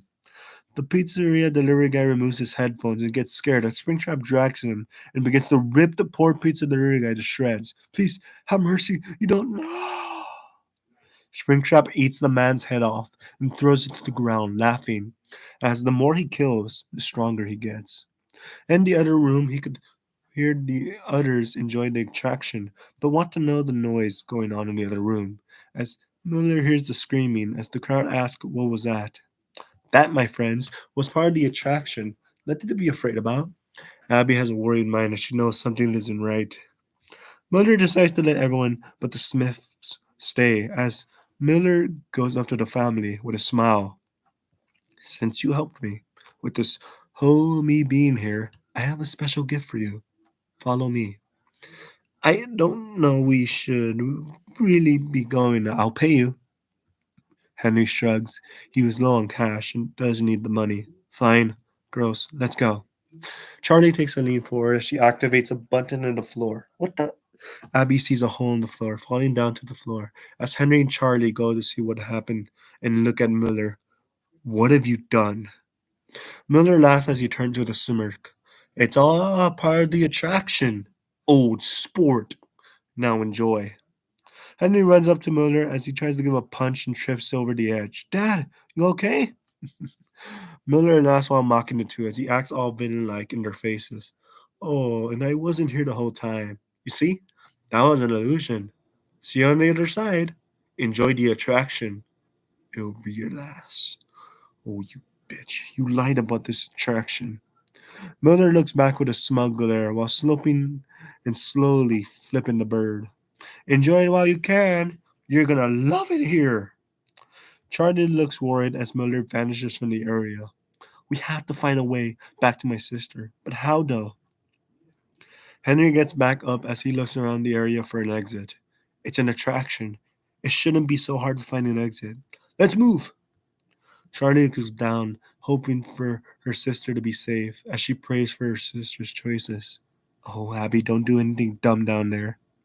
We cut to a room where we see a security guard, a janitor with Miller, as the guard begins the escape plans. Hey, sir, it seems there was an accident in one of the areas. Should I go check? Miller chuckles as he doesn't think it's his problem, rolling a pen in the air. No, let the janitor Jim check it. He is the one that's close to the area right now. Monty calls up janitor Jim as he waits for a while as the call takes long. It's gonna take a while for the Wi-Fi here could be bad. It's awful, but just hold for a bit, and it takes seconds, but Jim finally answers. Yep, what's up? Told ya. Monty, what did I say? Monty chuckles but clearly annoyed as he puts the voice louder. The boss said to check on one of the rooms. Go see what's up. Fine, I already finished mopping one of the areas. I'll go check out that area. Plus, I finally get to go home after this and see my daughter. What'd he say? Miller never let anyone here lead the attraction for some reason, only until the end of the month is over. What did that guy just say? Give me that phone. Miller snatched the phone from Monty as he yells on the phone. Listen here, you little shit. You ain't leaving for. Turns out Jim already hanged up. Boss? He hanged up. He turned the phone on the floor as Monty just leaves him alone in the room. Okay, I'm just gonna go. Bye. Jim goes to check on the area as he smells a rotten bunny. Ugh, Jesus Christ, smells like some random bimbo died. Poor Jim hasn't seen his family in a long time. Poor guy, he wasn't that rich. His wife Clarissa and him were poor, and their daughter was taken from them. The horror there. With this job, I'll be able to get her back. Jim turns to see a rip hand on the floor as he stops and sees blood falling from the sky. He looks up to his horror. He wonders what could have done all that. It doesn't look like a prop. The hell is that? Should Jim explore? Why not? Wouldn't hurt, right? He walks and enters the room and stops, frozen. Its body parts all mangled up as he falls to the floor and turns to see a yellow pop up in his face. Jim screams as the bunny is about to stomp in his head into pieces. Jim grabs his broom and puts it in Springtrap's mouth. Not yet. Get a grip of this. Defending himself, he rolls to the ground and looks to see if the bunny is gone. The hell did he go? Out of the ground with broken crashed glass in layers, Springtrap rips the broom in half. He grabs it and snaps it and quickly runs to the janitor and impales the janitor open. Everything goes white as Jim wakes up in the quiet location next to his wife. Clarissa? Is that you? And indeed is, as she died too soon, as she was shot by two robbers in the street. My flower is here, but where's our daughter? Clarissa looks down to the ground as she looks at her husband, continuing her fight, no matter the odds. Jim cries as he hugs his wife as everything goes white along with her. All we see is Jim's dead body in the floor, with a smile, a happy one with tears. Reunited with her once again. Alright, we made it to chapter 3, guys. Woohoo! Chapter 3, Abby's mission, and Charlie discovers Springtrap in the back rooms. No, it's not the back rooms you are thinking about, unfortunately, guys. Y'all heard that the Backrooms movie is coming out? When is that movie even coming out? Like is that even being made? Y'all know about the Backrooms movie? Like, is that even coming out this year? Cause like, they said they're making a Backrooms movie. How would that even work? I wonder if they're even gonna make that anymore. The Backrooms, the Backrooms movie. It makes back $1 billion. That would be the greatest movie ever made. The Backrooms movie. Oh yeah, the page. The Backrooms movie would be the greatest movie ever made. I don't know why, but like it's kind of like funny. I find it funny that there's going to be a Backrooms movie. I have 42 pages remaining, guys. Don't worry, we're almost done. Abby ends up falling in a different place of the area as she finds another person in front of her. The ghost begins to get closer to Abby and talks. Hello there. My name is. I don't know my name. Oh dear, I forgot. You don't remember your name. So you're like the others. The girl gets closer, asking for Abby's name. What's your name? You can call me Abby. Abby notices that this girl is a soul like Cassidy. Are you dead like the others? Yep, but I am the one that will be helping you on this journey. You said you wanted to free the souls, right? Abby is shocked that this girl knows so much info. Did you just read my mind? Cool. Elizabeth smiles until all of a sudden she sees a familiar face and groans. Ugh, not this brat. Abby turns to see Garrett, trying to warn her, but Elizabeth is able to shut him up. No, wait, Elizabeth, Garrett means no harm. He's here to help us. Fine. Speak now, kid. So the plan that the rude girl was trying to say is there's a way to free the souls. We just need to find a way to find some mini games and enter them. I hope you and the ghost girl will guard us as we're in the mini games, right, ghost girl? Yeah, sure, I'll help you. What's with it, you two? The two begin to bicker as it lasts for a while. We both have some difficult times as friends. She's kind of a jerk. Oh, boo-hoo, Garrett. I'm not the one who got tripped into getting kidnapped. Well, at least I didn't get killed by a clown loser. The ghost girl shuts him up with a zip and doesn't like the name. That's not what happened, Ginger. Oh my god. Abby walks up to the two of them and stops the fight. Okay, stop fighting. It's not going to get us anywhere. Abby is curious on how Elizabeth got in the situation to begin with. Then how did you end up a soul, girl? The ghost girl sighs and tells her story. It's gonna be a long one, so grab your snacks while you're at it. You see, when I was younger, me and Garrett were at Freddys. His soul was supposed to warn me about this baby animatronic that was gonna scoop my body and kill me. He never warned me. He never warned them. He wasn't there to stop what happened during the tragedies. It's all had to do with ice cream, a machine my father made just for me. He told me I wasn't able to see this machine for some reason. He let the others see it, so why not me? So I ignored this advice, but with a twist. Garrett told me he was going to warn me of this thing. He knew the dangers of this thing trapping souls, and well, let's just say the thing got a hold of me, and he was not there to free me. Elizabeth looks back at Garrett as Garrett looks into the ground, holding his fist with anger. Like, I was at the other pizzeria, helping my brother. We talked about this. You should have been there for me when Afton knew that his creations would kill me. Where were you when I needed you? Wait, did you say Afton? The big reveal, it seems. Yes, Abby. I'm the daughter of William Afton, Elizabeth Afton. I thought Vanessa was his only daughter. No, I'm his real daughter. He also had a son named Evan. Well, he had many kids. Vanessa is just his adopted daughter, the daughter that doesn't matter to him. He never cared about her. You may have heard of Chloe. Abby knows Chloe. The rabbit, the killer that haunted her 10 years ago? Yes, Chloe. She was taken by her own family, and because of that, became a monster. He was so abusive with her. That's why Evan left and Mom died. Chloe became what she is known for those years ago. None of us wanted to become what we became. Guess we didn't really have a choice in the matter. Abby knows Chloe was a broken soul that was also manipulated by the Afton family. She just didn't see it before. And Clara also was manipulated? She just couldn't see it either. Jane was abused those years ago, and that's why she treated Abby like she was treated herself. She didn't know how to treat correctly. Poor Clara. Elizabeth walks up to Abby in tears as she tries to speak about the tragic history of the Afton family. You should have seen how he treated Mother.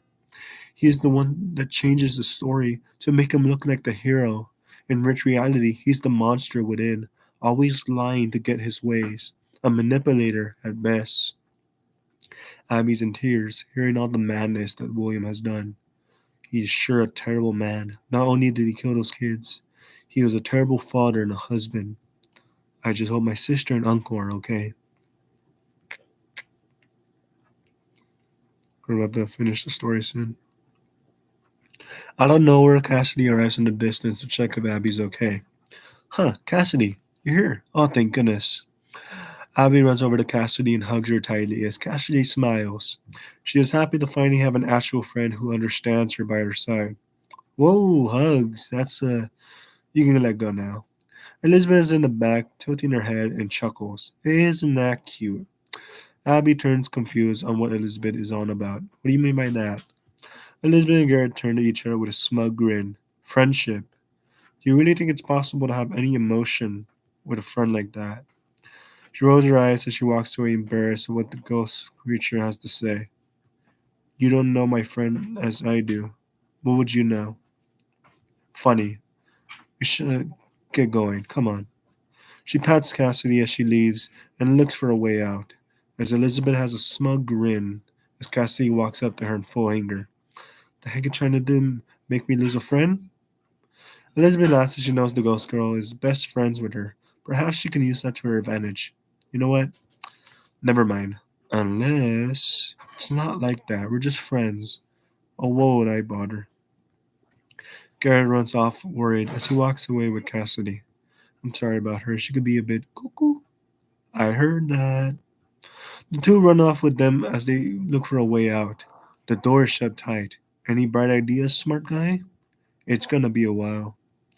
We cut to Henry and Charlie walking down a hall as they are both calling out for Abby. Abby? Where are you? Gosh, this attraction is big. There's so many rooms in this area. You know, Dad, we did not see everything here. We only saw the surface. She walks past the back room as she goes back to check a yellow rotten bunny stopping in her sight. Dad, come here. There's something you should see. He runs over to check and examine in his horror. No, it can't be. It sounds familiar. It sounds familiar. No. Henry's mind flashes when he was reading and sketching out the ideas on the board with William back in the house. I had a character in my mind. The name was Fredbear. Fredbear was not the only character drawn on that board. There was another, a name that was sketched out along with it. Henry just brushed it off before. Hold on, why not this plan too? Wearing the suit while removing the spring locks, moving around, the picture controlling them sounds near revolutionary, don't you think?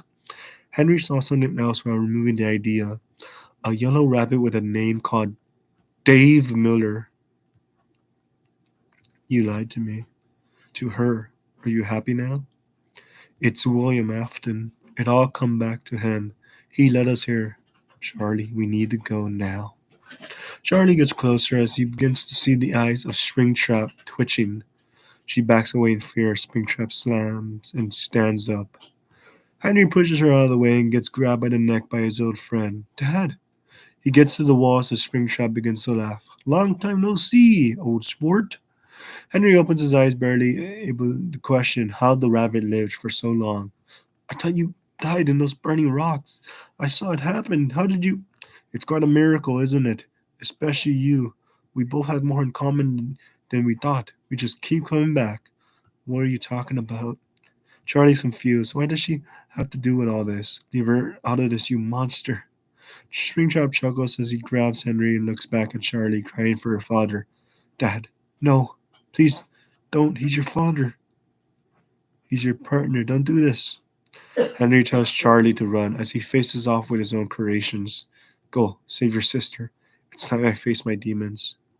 Charlie cries as he runs over to the other side of the attraction, looking back and turning around in horror. I'm sorry. Henry pokes the rabbit in the eye as he falls to the ground and smirks at his once known friend. Oh, Henry, friend, we could have built the future together. An empire, even. But you threw it all away for what? Fake family? Henry coughs as he spits in the ground, laughing. I don't think so. This is for her, you monster. Springtrap laughs, mocking Henry's words. Oh, you can't even say her name. What was it? Emily? Henry grabs a crowbar and has a staring contest with his own once friend, and in a dash swings up and breaks part of his friend's face off, and lifts the crowbar and bashes the robot's face multiple times. You keep her name out of her mouth. It's time we end this, old friend. Springtrap smirks as he begins to charge and grabs the crowbar, twisting it and crushing it with a wicked smile, agreeing. I agree. Springtrap's eyes are now in flames as Henry knows he won't win, but it's worth fighting as he throws Henry to the walls. Springtrap is seen in flames as he laughs and gets closer. When she died, it felt satisfying. You may have thought it was a mistake, but it was a thing that was supposed to happen, dear friend. Henry looks up as he's full of rage, spitting out blood. What are you saying?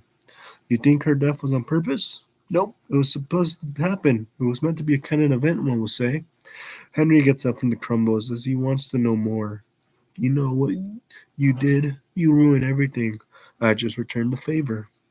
We learn in the flashback that Emily in high school was Afton's best friend, but for some reason He wanted to be something more than friends. Unfortunately, everything was taken from him. Afton used to be normal like you and me, but then something just went blank, as he knew this moment will affect his future, a very dark future. A teenage William Afton is seen as Emily getting bullied by other people as they laugh in her face. William walks in and scares them with a robotic cupcake he made in a science fair. The cupcake has teeth and begins chomping away, scaring the bullies. And stay gone, old sports. William turns to Emily, giving her his hand with a once innocent smile. You okay? Need a hand? My name's William, just your regular nerdy kid. Why did you help me? And what is the robot you made? William laughs as he brags about his machine. It's part of a project. Sadly, I didn't win since it was a group project, and but I can show you the other stuff I made. I made so many inventions. Emily is lost in William's eyes as the two are getting along fine. Her and William enter a room and see many inventions as he lights up the room. Emily turns around to see a paper plan of a yellow bear. She turns the plane around. William explains he has the things ready for it. So I see you saw my upcoming plans. The school will not fund me, but I'm saving so much money to hopefully one day make them. William pulls out a screwdriver and turns and grabs them in his hands. I hope you end up making yellow berry seams neat. You have a bright future ahead of you, friend. Her words are being said as he cuts to her death in the car in the future, as her arms are seen in her flames, as her body is all burned. As William lifts his glasses and turns around with a smile. Yeah, how about we go milkshakes on me? William attempts a kiss, but Emily pauses as she tells Afton she has a lover already.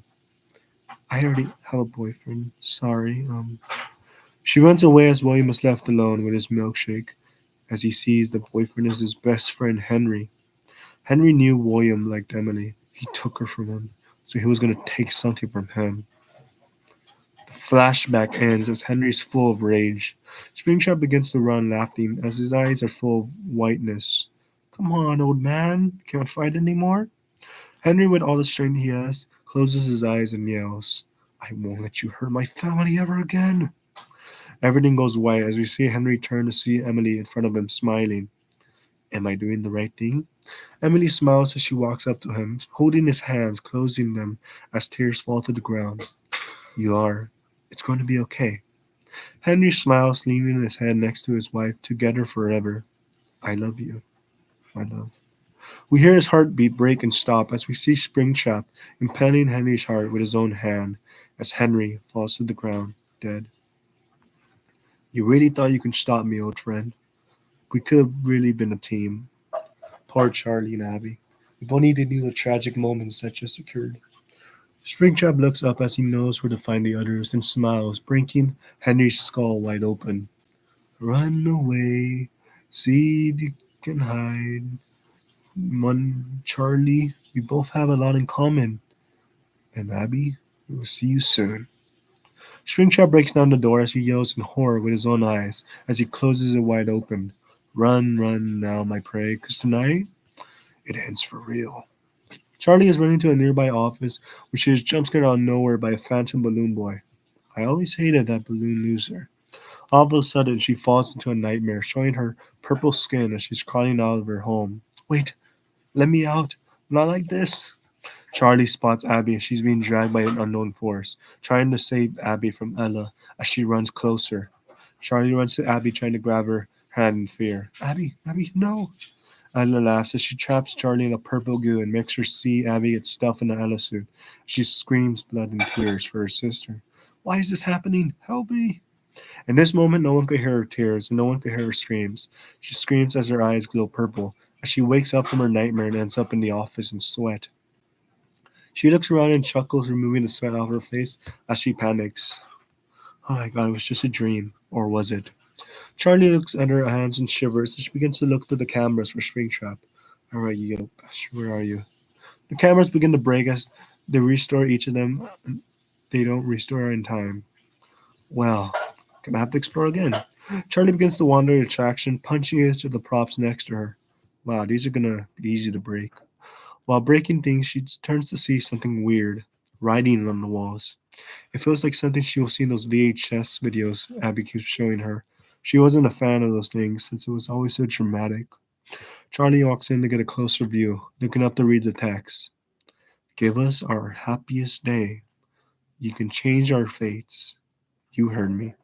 Charlie is startled as she turns to see Cassidy looking back at her. She gets closer and gives her a box, giving her the clues to the end. This box will open when we are free. There will be no more pain afterwards. Before she can ask more questions, the spirit vanishes with a heart in the floor. Charlie's left with the box and a note. The note is all distorted though. The souls need to be free. They won't stop until he falls. She puts the note in her pocket as she begins to look for Abby and a way to end this once and for all. Don't worry. It's time I finish this chapter. Chapter 4, in which Abby enters the mini games and gives cake to the children. We see the crew walking up to the first arcade as Cassidy's in the back watching. Welcome to BB's Air Adventure. Here will give cake to the first soul and make them proud. I wish I was happy. Not the time, miss, I am depressed. Cassidy laughs as she slaps her knee, joking with the two. Woohoo, got you there. Lizard pops down the front at Cassidy. She lays a fist with anger, electricity in her eyes. Don't make me. This does not scare Cassidy. She summons the golden bear next to her. Cassidy chuckles as she is the strongest of the souls and knows Lisbeth won't do much to hurt her. Oh, you won't do. Okay, calm down. Don't look good. Jesus. Elizabeth is in a slow voice, whispering with a grin, opening her eyes slowly. It's a little too late for that, huh? She looks at everyone in the room, slowly pointing towards them as Cassidy calls everyone ugly. None of us are. Never mind. The words just yell out as Cassidy closes her mouth quickly, clearly annoyed. Crickets chirp as thankfully Abby did not hear the whole conversation. She was too busy looking at the arcade system, full of words, as Elizabeth mocks Cassidy. You're thankful she didn't hear you screaming, dirtbag.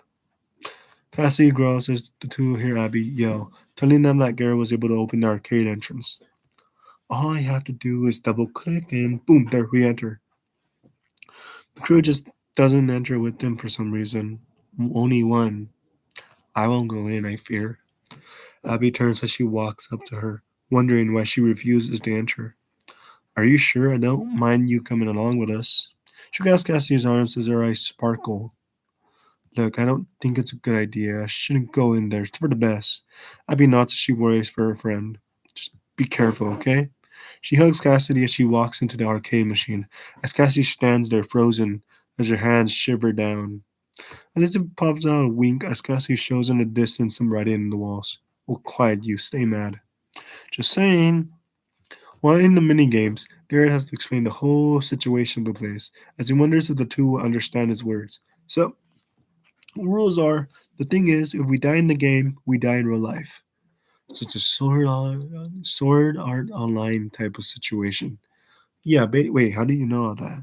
I see my brother's bullies watch all the time. Abby laughs as she wonders about Cassidy, but then something else catches her attention. Guys, look.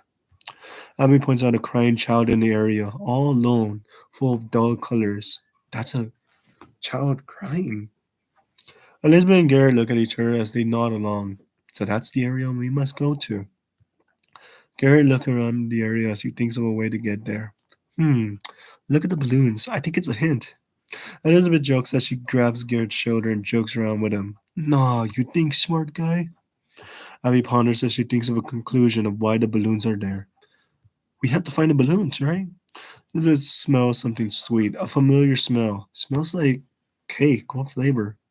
Elizabeth rolls her eyes. Clearly, that's not the thing they should focus on. That doesn't matter. We have bigger problems. She points to look where the cake is. And the cake is up there. Abby was able to spot it quickly. How did you find it so quick?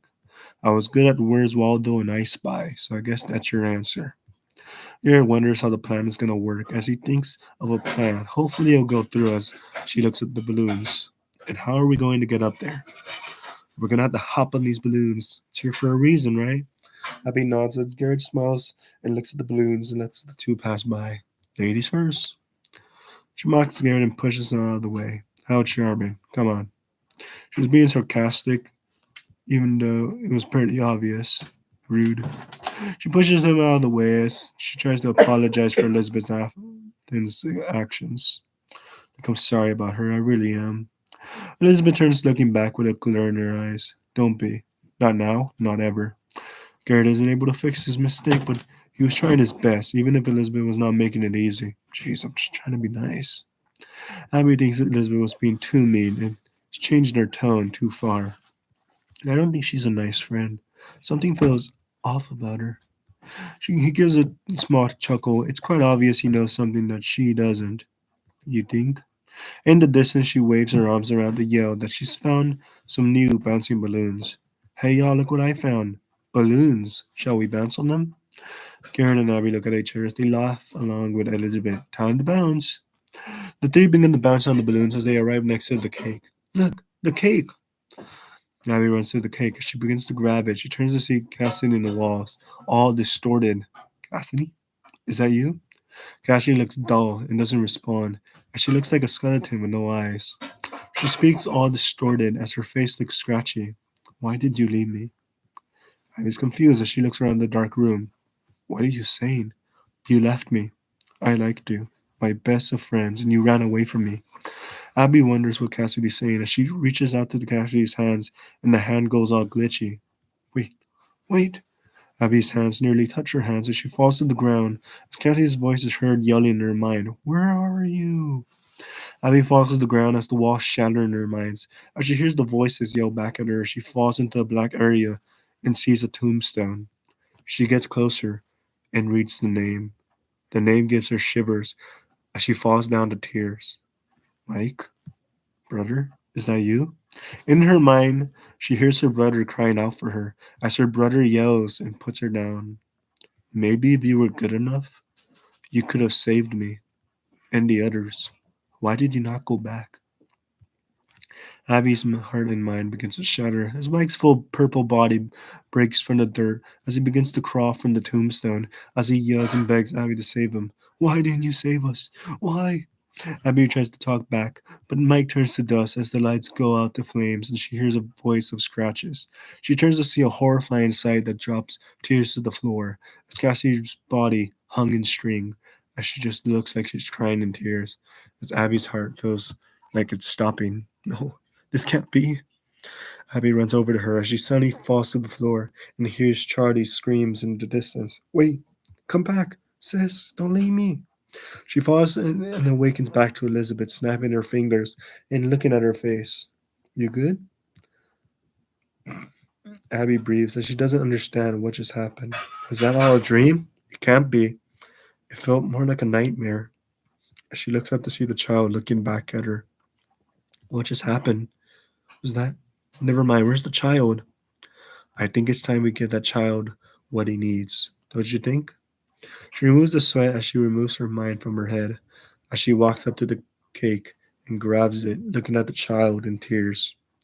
Abby grabs the cake as the crying child opens up the eyes and stops crying, looking back at her. It's okay. You're free now. Go on. Have your happiest day. The child is not lost anymore as he slowly opens his eyes.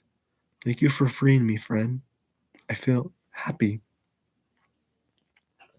She smiles as everything fades to white. The deed is done. The three are brought back to the real world. As they see the arcade is fully gone. Everything is golden now. Does this mean something? It's done. You did good. Now let's go help the others. Alrighty then. Alright, I think we're now in Mango's quest. Hold on, guys. I'm gonna go eat. We're now in Mango's quest.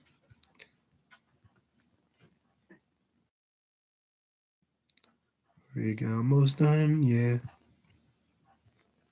Crazy how we're already in like page 72. Kind of wild.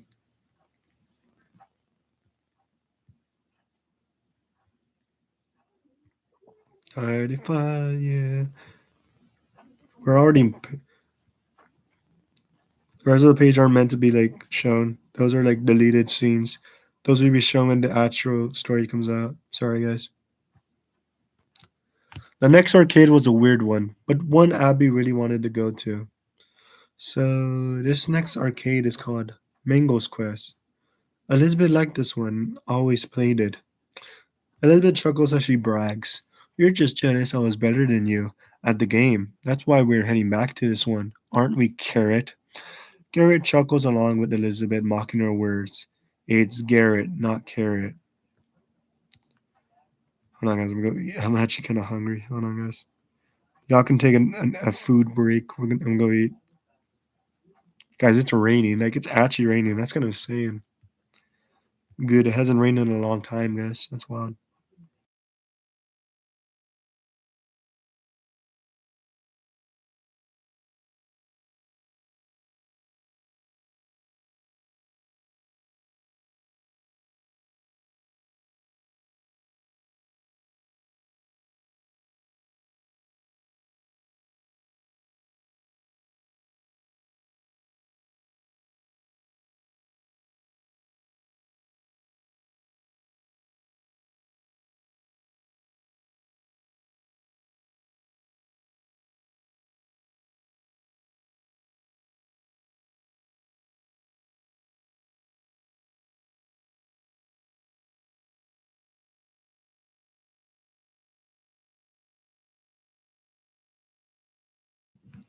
Alrighty.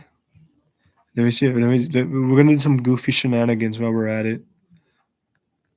Let me see if I can find something. Hold on. We're not only gonna read this. We have some other things we're gonna do. I think I have a drive. Hold on, guys. I have a goofy thing I want to show you guys.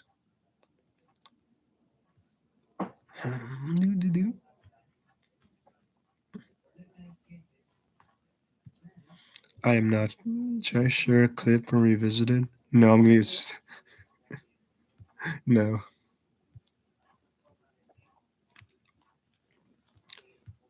Y'all ever had like these kind of cookies? Hold on.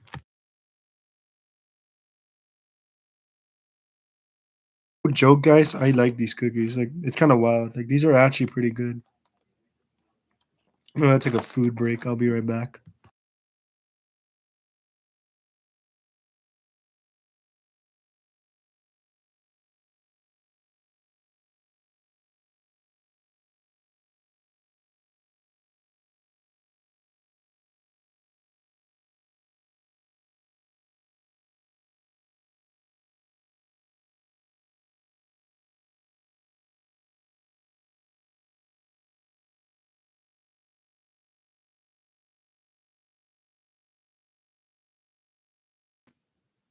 Do, do, do.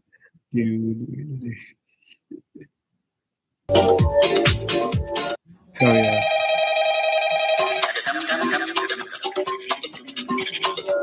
Food break. Yeah.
This is the greatest video ever made on YouTube. I don't even know where I found this. I just found this. I don't know who made this video, This is the greatest video ever made.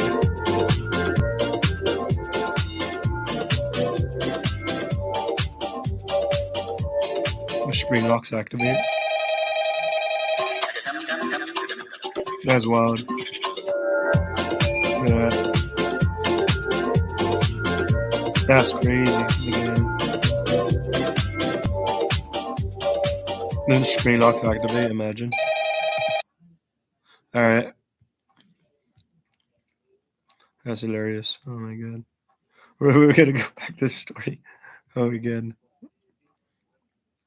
Then the spring locks activate. Am I right? Oh my god. I'm gonna lie, guys. I feel like I'm the only one that actually enjoys these cookies.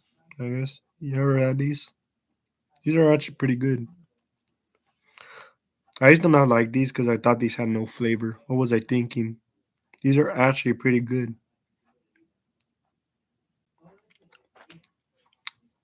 I think the rice. I don't even know how to say the name, guys. It doesn't matter. Alrighty. Garrett chuckles along with Elizabeth, mocking her words. It's Garrett, not Carrot.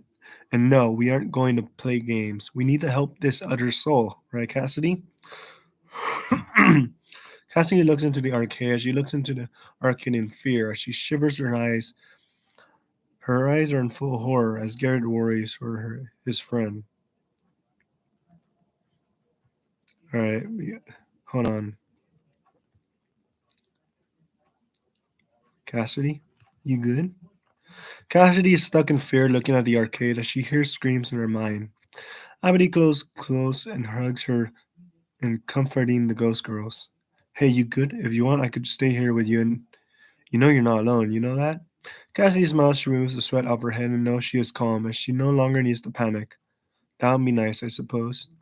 Abby looks up at Garrett and Elizabeth and tells the two of them to move on without them. Garrett and Elizabeth agree as they go into the arcade without them. Abby sits on the bench with Cassie. The two of them begin to talk for a while.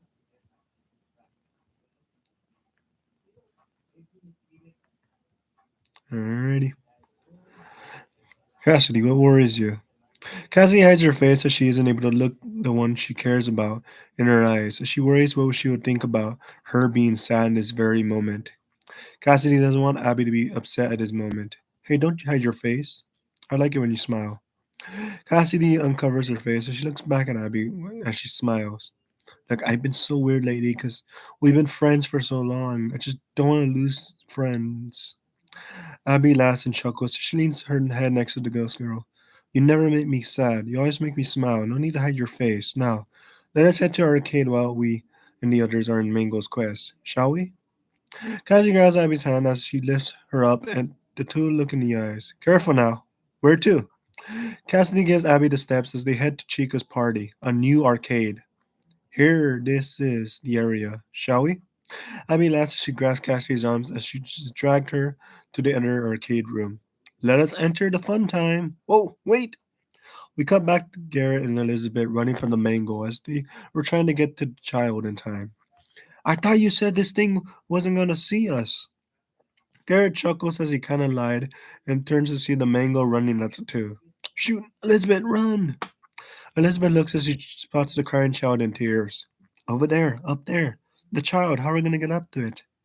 Garrett spots and feels platforms as he turns to see the mango getting closer like a shark. Hey, Elizabeth, you think what I'm thinking? Elizabeth looks at Garrett and gives out a smirk. Hell yeah. Garrett grabs her hand and throws her up the platforms. As he jumps up and she lifts him up to the platforms, as Mango and the kids lose sight of them and just leave. Whoa, I think I lost interest. Elizabeth leans forward as she giggles back. She was smiling. Whoa, this was so fun. Garrett sees that she was smiling for the first time and actually having fun for once.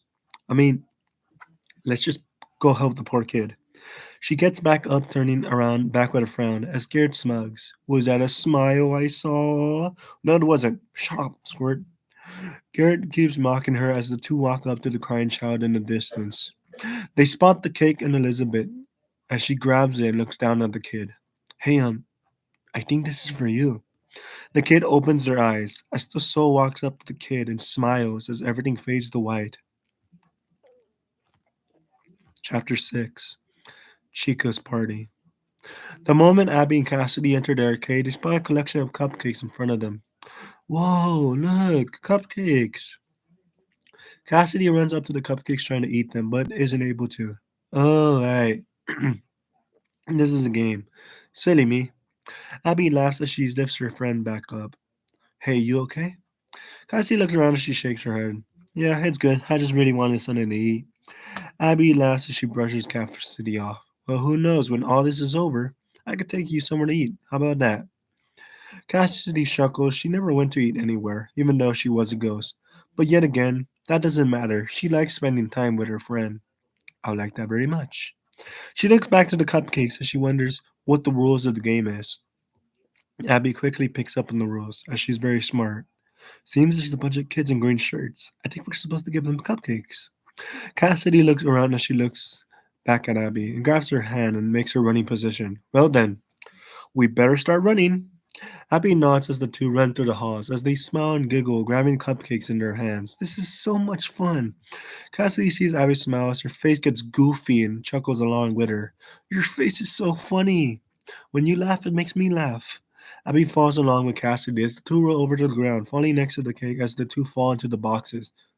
Oh my goodness, Abby, are you okay? Abby opens her eyes as she sees Cassidy's eyes in front of her in fear. Abby, get up. Oh, I'm sorry. I'm so sorry. Cassidy walks up to her as she smiles, assuring that she's all good. Hey, don't be. Look, I'm all fine. After all, I am a ghost.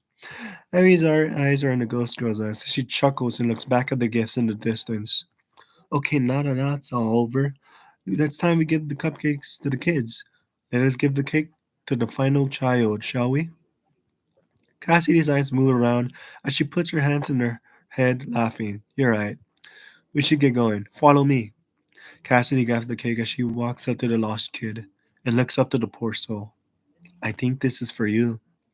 The soul looks up to Cassidy and smiles. Thank you so much. Cassidy looks back at Abby as everything fades to white.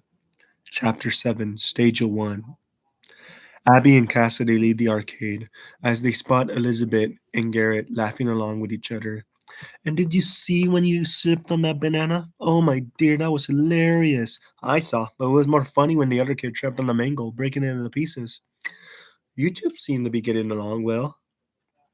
You two are friends now, or what? Maybe Elizabeth and I came around the wrong path. She ain't that bad after all. Elizabeth grabs Garrett's hair and rubs it together while laughing. Oh, don't push it, Garrett.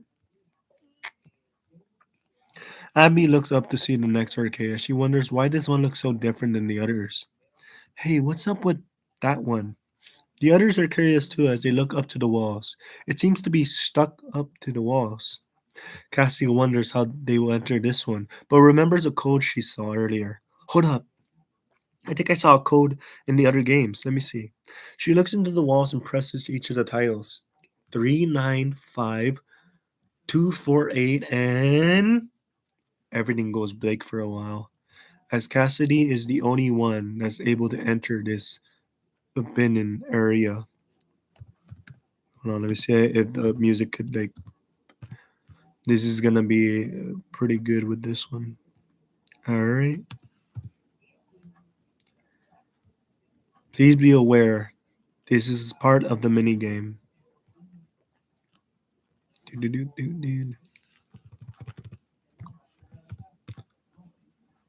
There's two endings to this, by the way.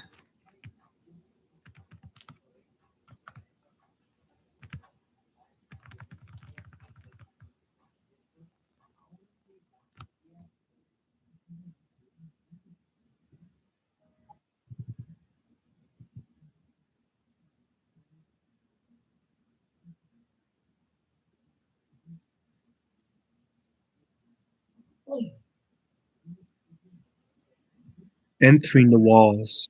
You enter 395248 and only Cassidy is the one that's able to enter. She opens her eyes, hearing a familiar melody, and she turns to see Little rabbit next to her. Her body feels different. What is this? Where am I? She looks to see a bear, but it feels new. This isn't her normal self. This this feels familiar. The yellow bear looks up to see three kids in a green shirts smiling at her. She's unable to move for a while. Who am I? On the other side, Abby calls out for Cassidy as she tells her what the rules of the game is. Cassidy, Cassidy, can you hear me? The poor bear can barely hear the others on the flip side. As she responds back, her voice sounds deeper. Yes, I will. The soul moves around as if something or someone is controlling it. I'm able to move, not like before.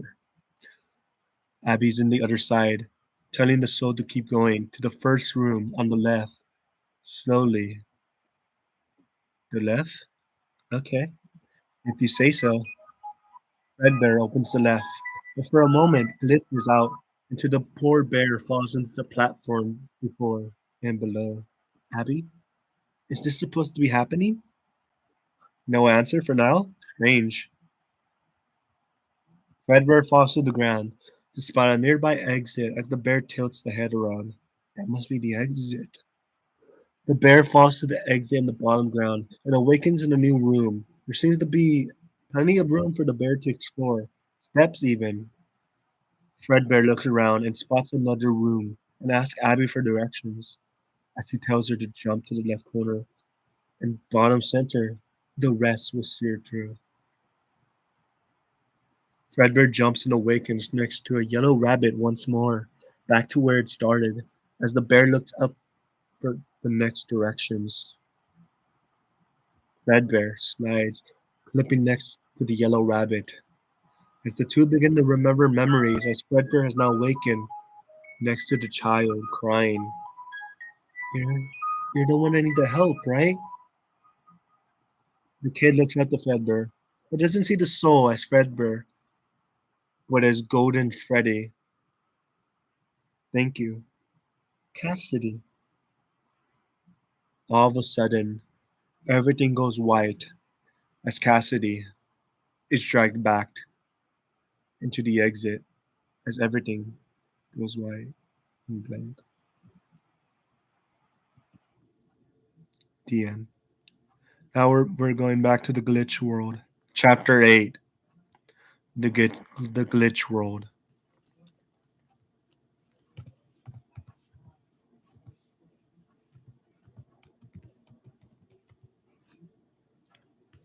Let us begin the glitch world.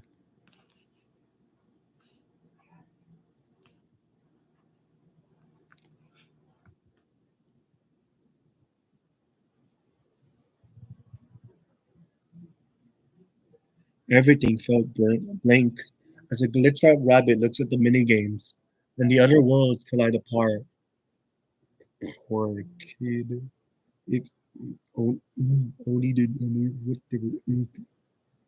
The shadow rabbit turns to enter all games as she looks around the minigames and holds them in her arms.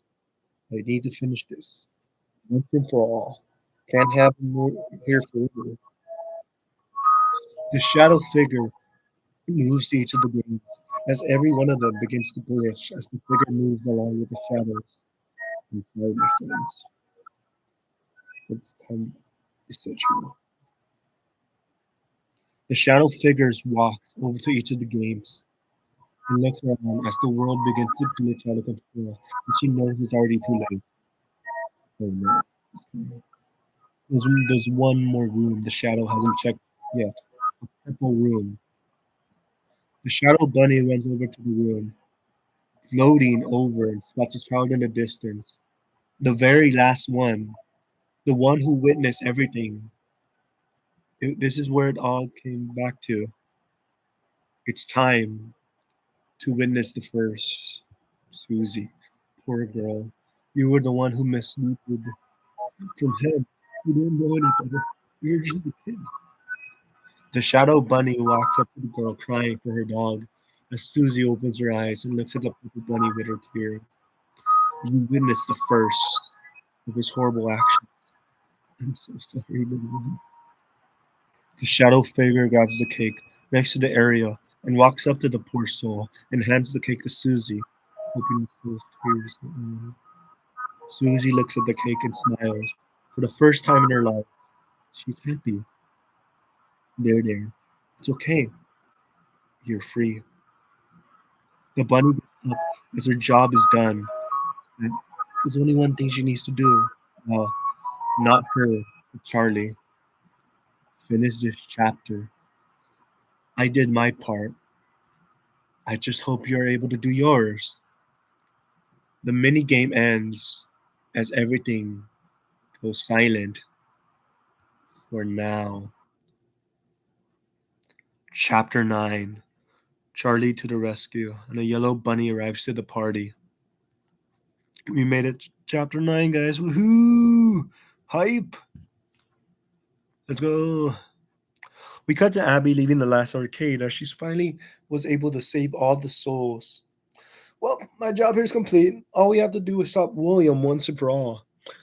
Abby's proud. She tries to call to Elizabeth, and it turns out she's gone. Elizabeth? Where'd he go? Cass T looks around as it seems Elizabeth has vanished. Has something happened to her? Something bad must have happened to her. Out of nowhere, Charlie arrives as she's finally found a way back to her sister. Abby, I found you. Oh, thank goodness. Is everything okay? Is everything all right? She runs over, hugging her sister in tears. Thank goodness you're okay. Elizabeth, she's gone. Who? Cassidy tells Abby that she could have gotten lost and that's better to leave the area before they get lost too. That reminds Charlie of something. She's going to tell Abby before she got distracted on that. Oh my, that reminds me, Abby. Charlie tells Abby about this door that could get them out of Fazbear's Fright. They begin running to the door as they stop when they see Springtrap with an axe breaking open the door as he pulls his head open and shows his purple eyes. Here's Afton. Charlie looks in horror as she tells Abby and Cassidy to move to the side. Abby, run! Get out! Get the front door! Abby runs to the other front door just to see Elizabeth in front of her smiling with a wicked smile, not like before, her eyes so shallow. Hello there, Abby. It's me. Cassidy thinks the worst. She knows.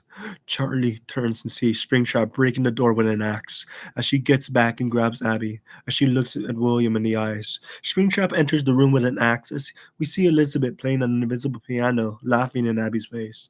Springtrap with an axe enters the room with flames in his eyes. Told you I will be back, Abby. Springtrap turns to Elizabeth and smiles. Thank you, dear daughter. At least you listened. Abby turns to Elizabeth and frowns. She and the others were betrayed as Cassidy grabs her arms in anger. You traitor! Elizabeth laughs as she leans forward, mocking the two. Ah, traitor. Sad. Cry about it, womp womp. Elizabeth throws a claw at Abby as it drops her to the ground, hurting her, as Cassidy walks up to her, hoping nothing bad happened. Oh my goodness, Abby, you okay? How dare you! Charlie looks up at Afton as William laughs and enjoys the suffering as Elizabeth mocks the two more and more. Why are you doing this, Afton? Why are you after me and Abby? Why did you kill Vanessa, your own daughter? Springtrap grabs his axe and swings at Charlie as Charlie grabs a handle and tries to beat Springtrap with it. I am the reason Henry died in your dreams and in real life. Now it's time for you to meet your mate. Do not finish that sentence, you monster. You killed him. He was your friend and you killed him. How could you do that? Springtrap grabs Charlie and laughs and beats her to the ground as he mocks her. Friends? We were never friends. You were always so in your mind, just like your father and mother.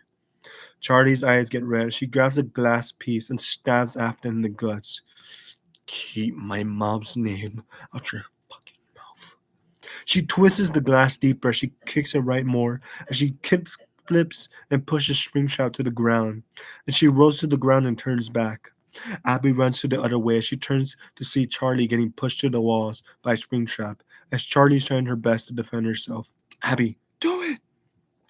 Springtrap grabs Charlie and slams her to the ground, then kicks her next to the window glass as she gets back up, smiling with a wide grin. Springtrap is confused. He's winning, isn't he? And why are you so happy?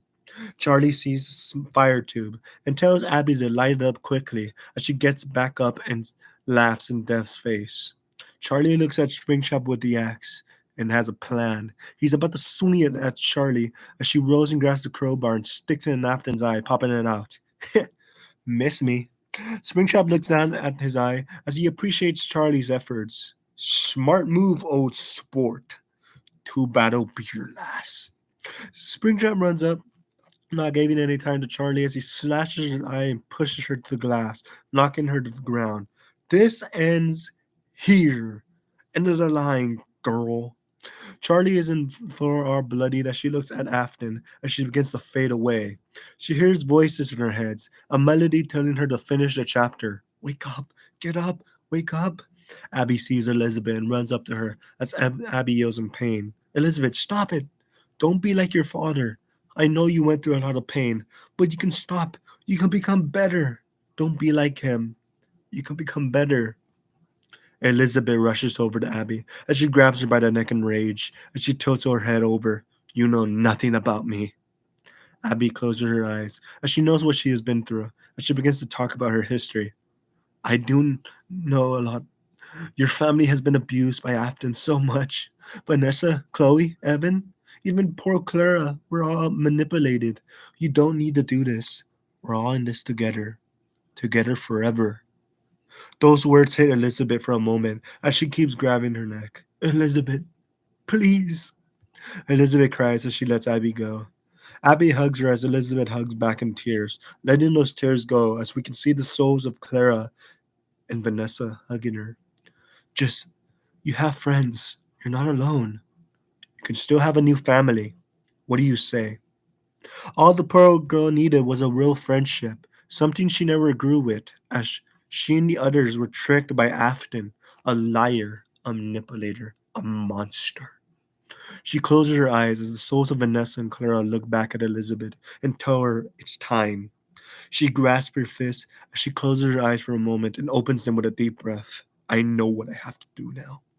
Elizabeth runs over and helps by distracting Springtrap as Charlie looks at Springtrap dropping his axe in pain. Elizabeth has entered the mine, and so Charlie makes her move. There's one thing you did not plan, Afton. What is that? Garrett pops out walking up to him as he tells William something he heard while Mike was in the old location with a grin. Remember when you told my brother about the whole dangerous fires mostly burning at the old location? What about it? He grins as he commands Charlie for the plan she had all along. Out of the skies, all the souls are seen dropping their mask as we see the souls reunite and look at the rotten bunny as Charlie stands back up and looks Afton in the eyes. This time, there's no firefighters to finish the job. This time, you're finished. Abby, pass me the axe. Charlie jumps up to the axe and slams it to the fire tube as Elizabeth and Cassidy's souls teleport Abby outside the pizzeria. As she looks back at Abby in tears, she begins to glow purple as her story ends with the Aftons. Goodbye, Abby. Springtrap yells as he isn't able to move as the other souls pin him to the ground along as from their previous encounters as they laugh in his face. No, no, you idiots. You're gonna kill us both in this burning fire. Are you insane? Charlie turns around to Abby as she looks at Springtrap in the eyes of flames and grins. It's a sacrifice I'm willing to take. She gets up trying to sound cool. She makes a cool pose as Henry's soul is seen with her. You've sprung your last trap. Now take this, sucker! She lights up the explosion as Fazbear Frights burns to the ground, killing both Charlie and Springtrap as the mask burns along with them. The souls are finally free as the balloons float with the burning lights now taken off. It's time for the story to move on as the flames are getting worse. Yeah, look at that, the flames, guys. Look at that, guys, the flames. That's crazy. We cut to Charlie in a forest as she awakens as a ghost. She sees Garrett and Henry smiling. The family never ever concluded are finally able to reunite once again. You're here. The others are here too. The poor souls, no longer in pain, none of them are happy as they are able to move on from their suffering. It's our happiest day. Care to join us? I won't be here for long. I need to make sure he suffers for good in his own hell. Death is too good for someone like him. Charlie cries as she wonders if this was the right choice. Dying? She still needs to go back. I'm not sure if I did the right thing. Abby's all alone with no sister. She must be so scared after all this. I freed you, but at what cost? It's okay, Charlie. Everything will be okay. Abby will be okay. Her eyes widen as it's time to move on to the next life. Everything here is ready to float like balloons. The pain is no longer there. Here, we are all free. Garrett hands Charlie a balloon as she wonders why she was given this. Why are you giving me this? Garrett points to the other souls and smiles as the breeze hits all of them. It's time to go up there. You ready? Charlie breaks down in tears as he spots Mike, Henry, and the rest of them. I don't want to go yet. I hold on to the balloons. Let's finally be free. It's what she would have wanted.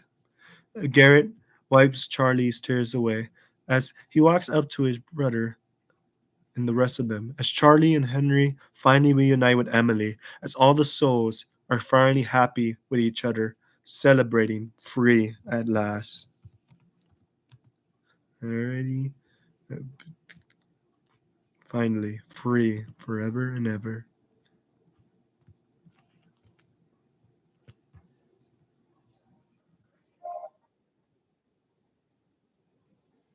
Garrett wipes Charlie's tears away as he walks up to his brother.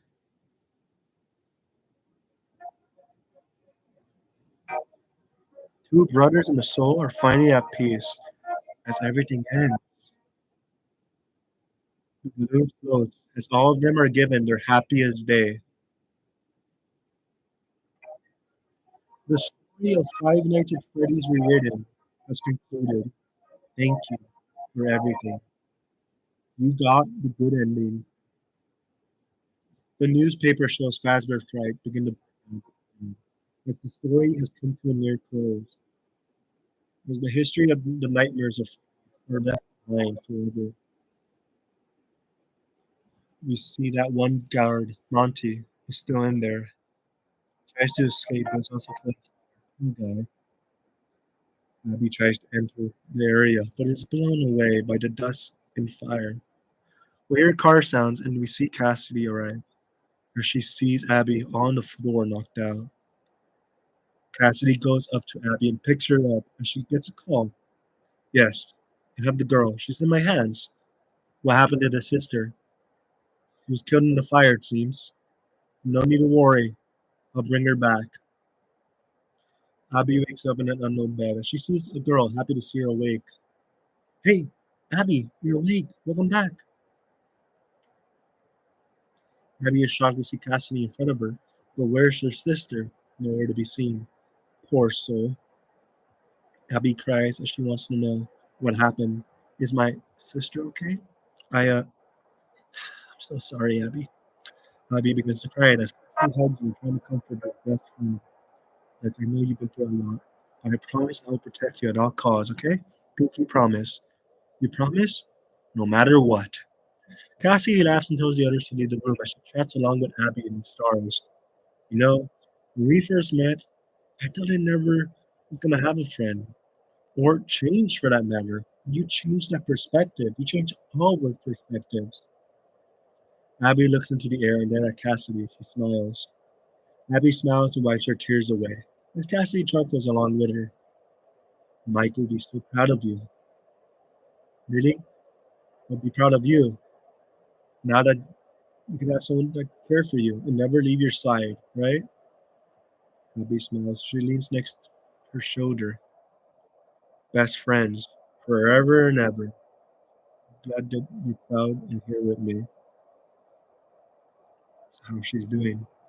The man looks into the book and closes it and assures his wife that everything will work out. He seems to know what he's doing. He's traumatized, but should soon be in a experience along with her. We need to know more about these things. I just want to make sure you know you're doing is right. I'm sorry, Happy. The general walks up to his daughter and he seems to feel bad for what he's doing, but there's no other way. Are you sure you know what you're doing? I just think this is a bit too much. I'm sure. Pull that lever and unleash the nightmare. I need to find more about her. Hmm. The two look at the cameras as the gas surround Abby's room. As the clock begins to chime, as the yellow bear plush looks at Abby with its wide eyes and begins to speak. Now then, let the night begin, and let this be the final chapter. That's right, guys. There's gonna be a FNAF 4. Well, you guys really thought we weren't gonna make FNAF 4?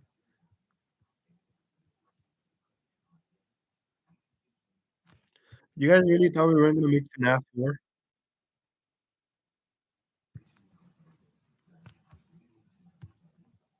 Guys, we're making FNAF 4. Let's go.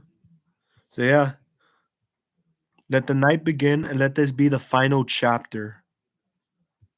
The story then ends with the souls in the sky enjoying their happiest day as their arc has concluded.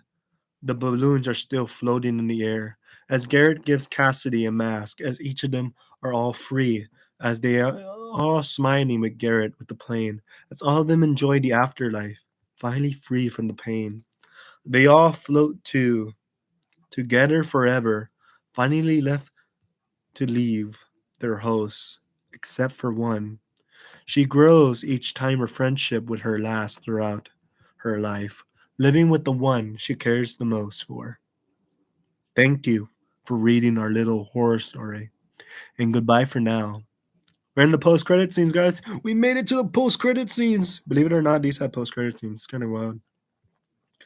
We see a newspaper talking about how Fazbear's Frights has burned to the ground. As we see a circus figure robot looking for Springtrap as she drags Springtrap's body and looks at Charlie's burning purple body behind. Don't worry, Daddy. I'll put you back together.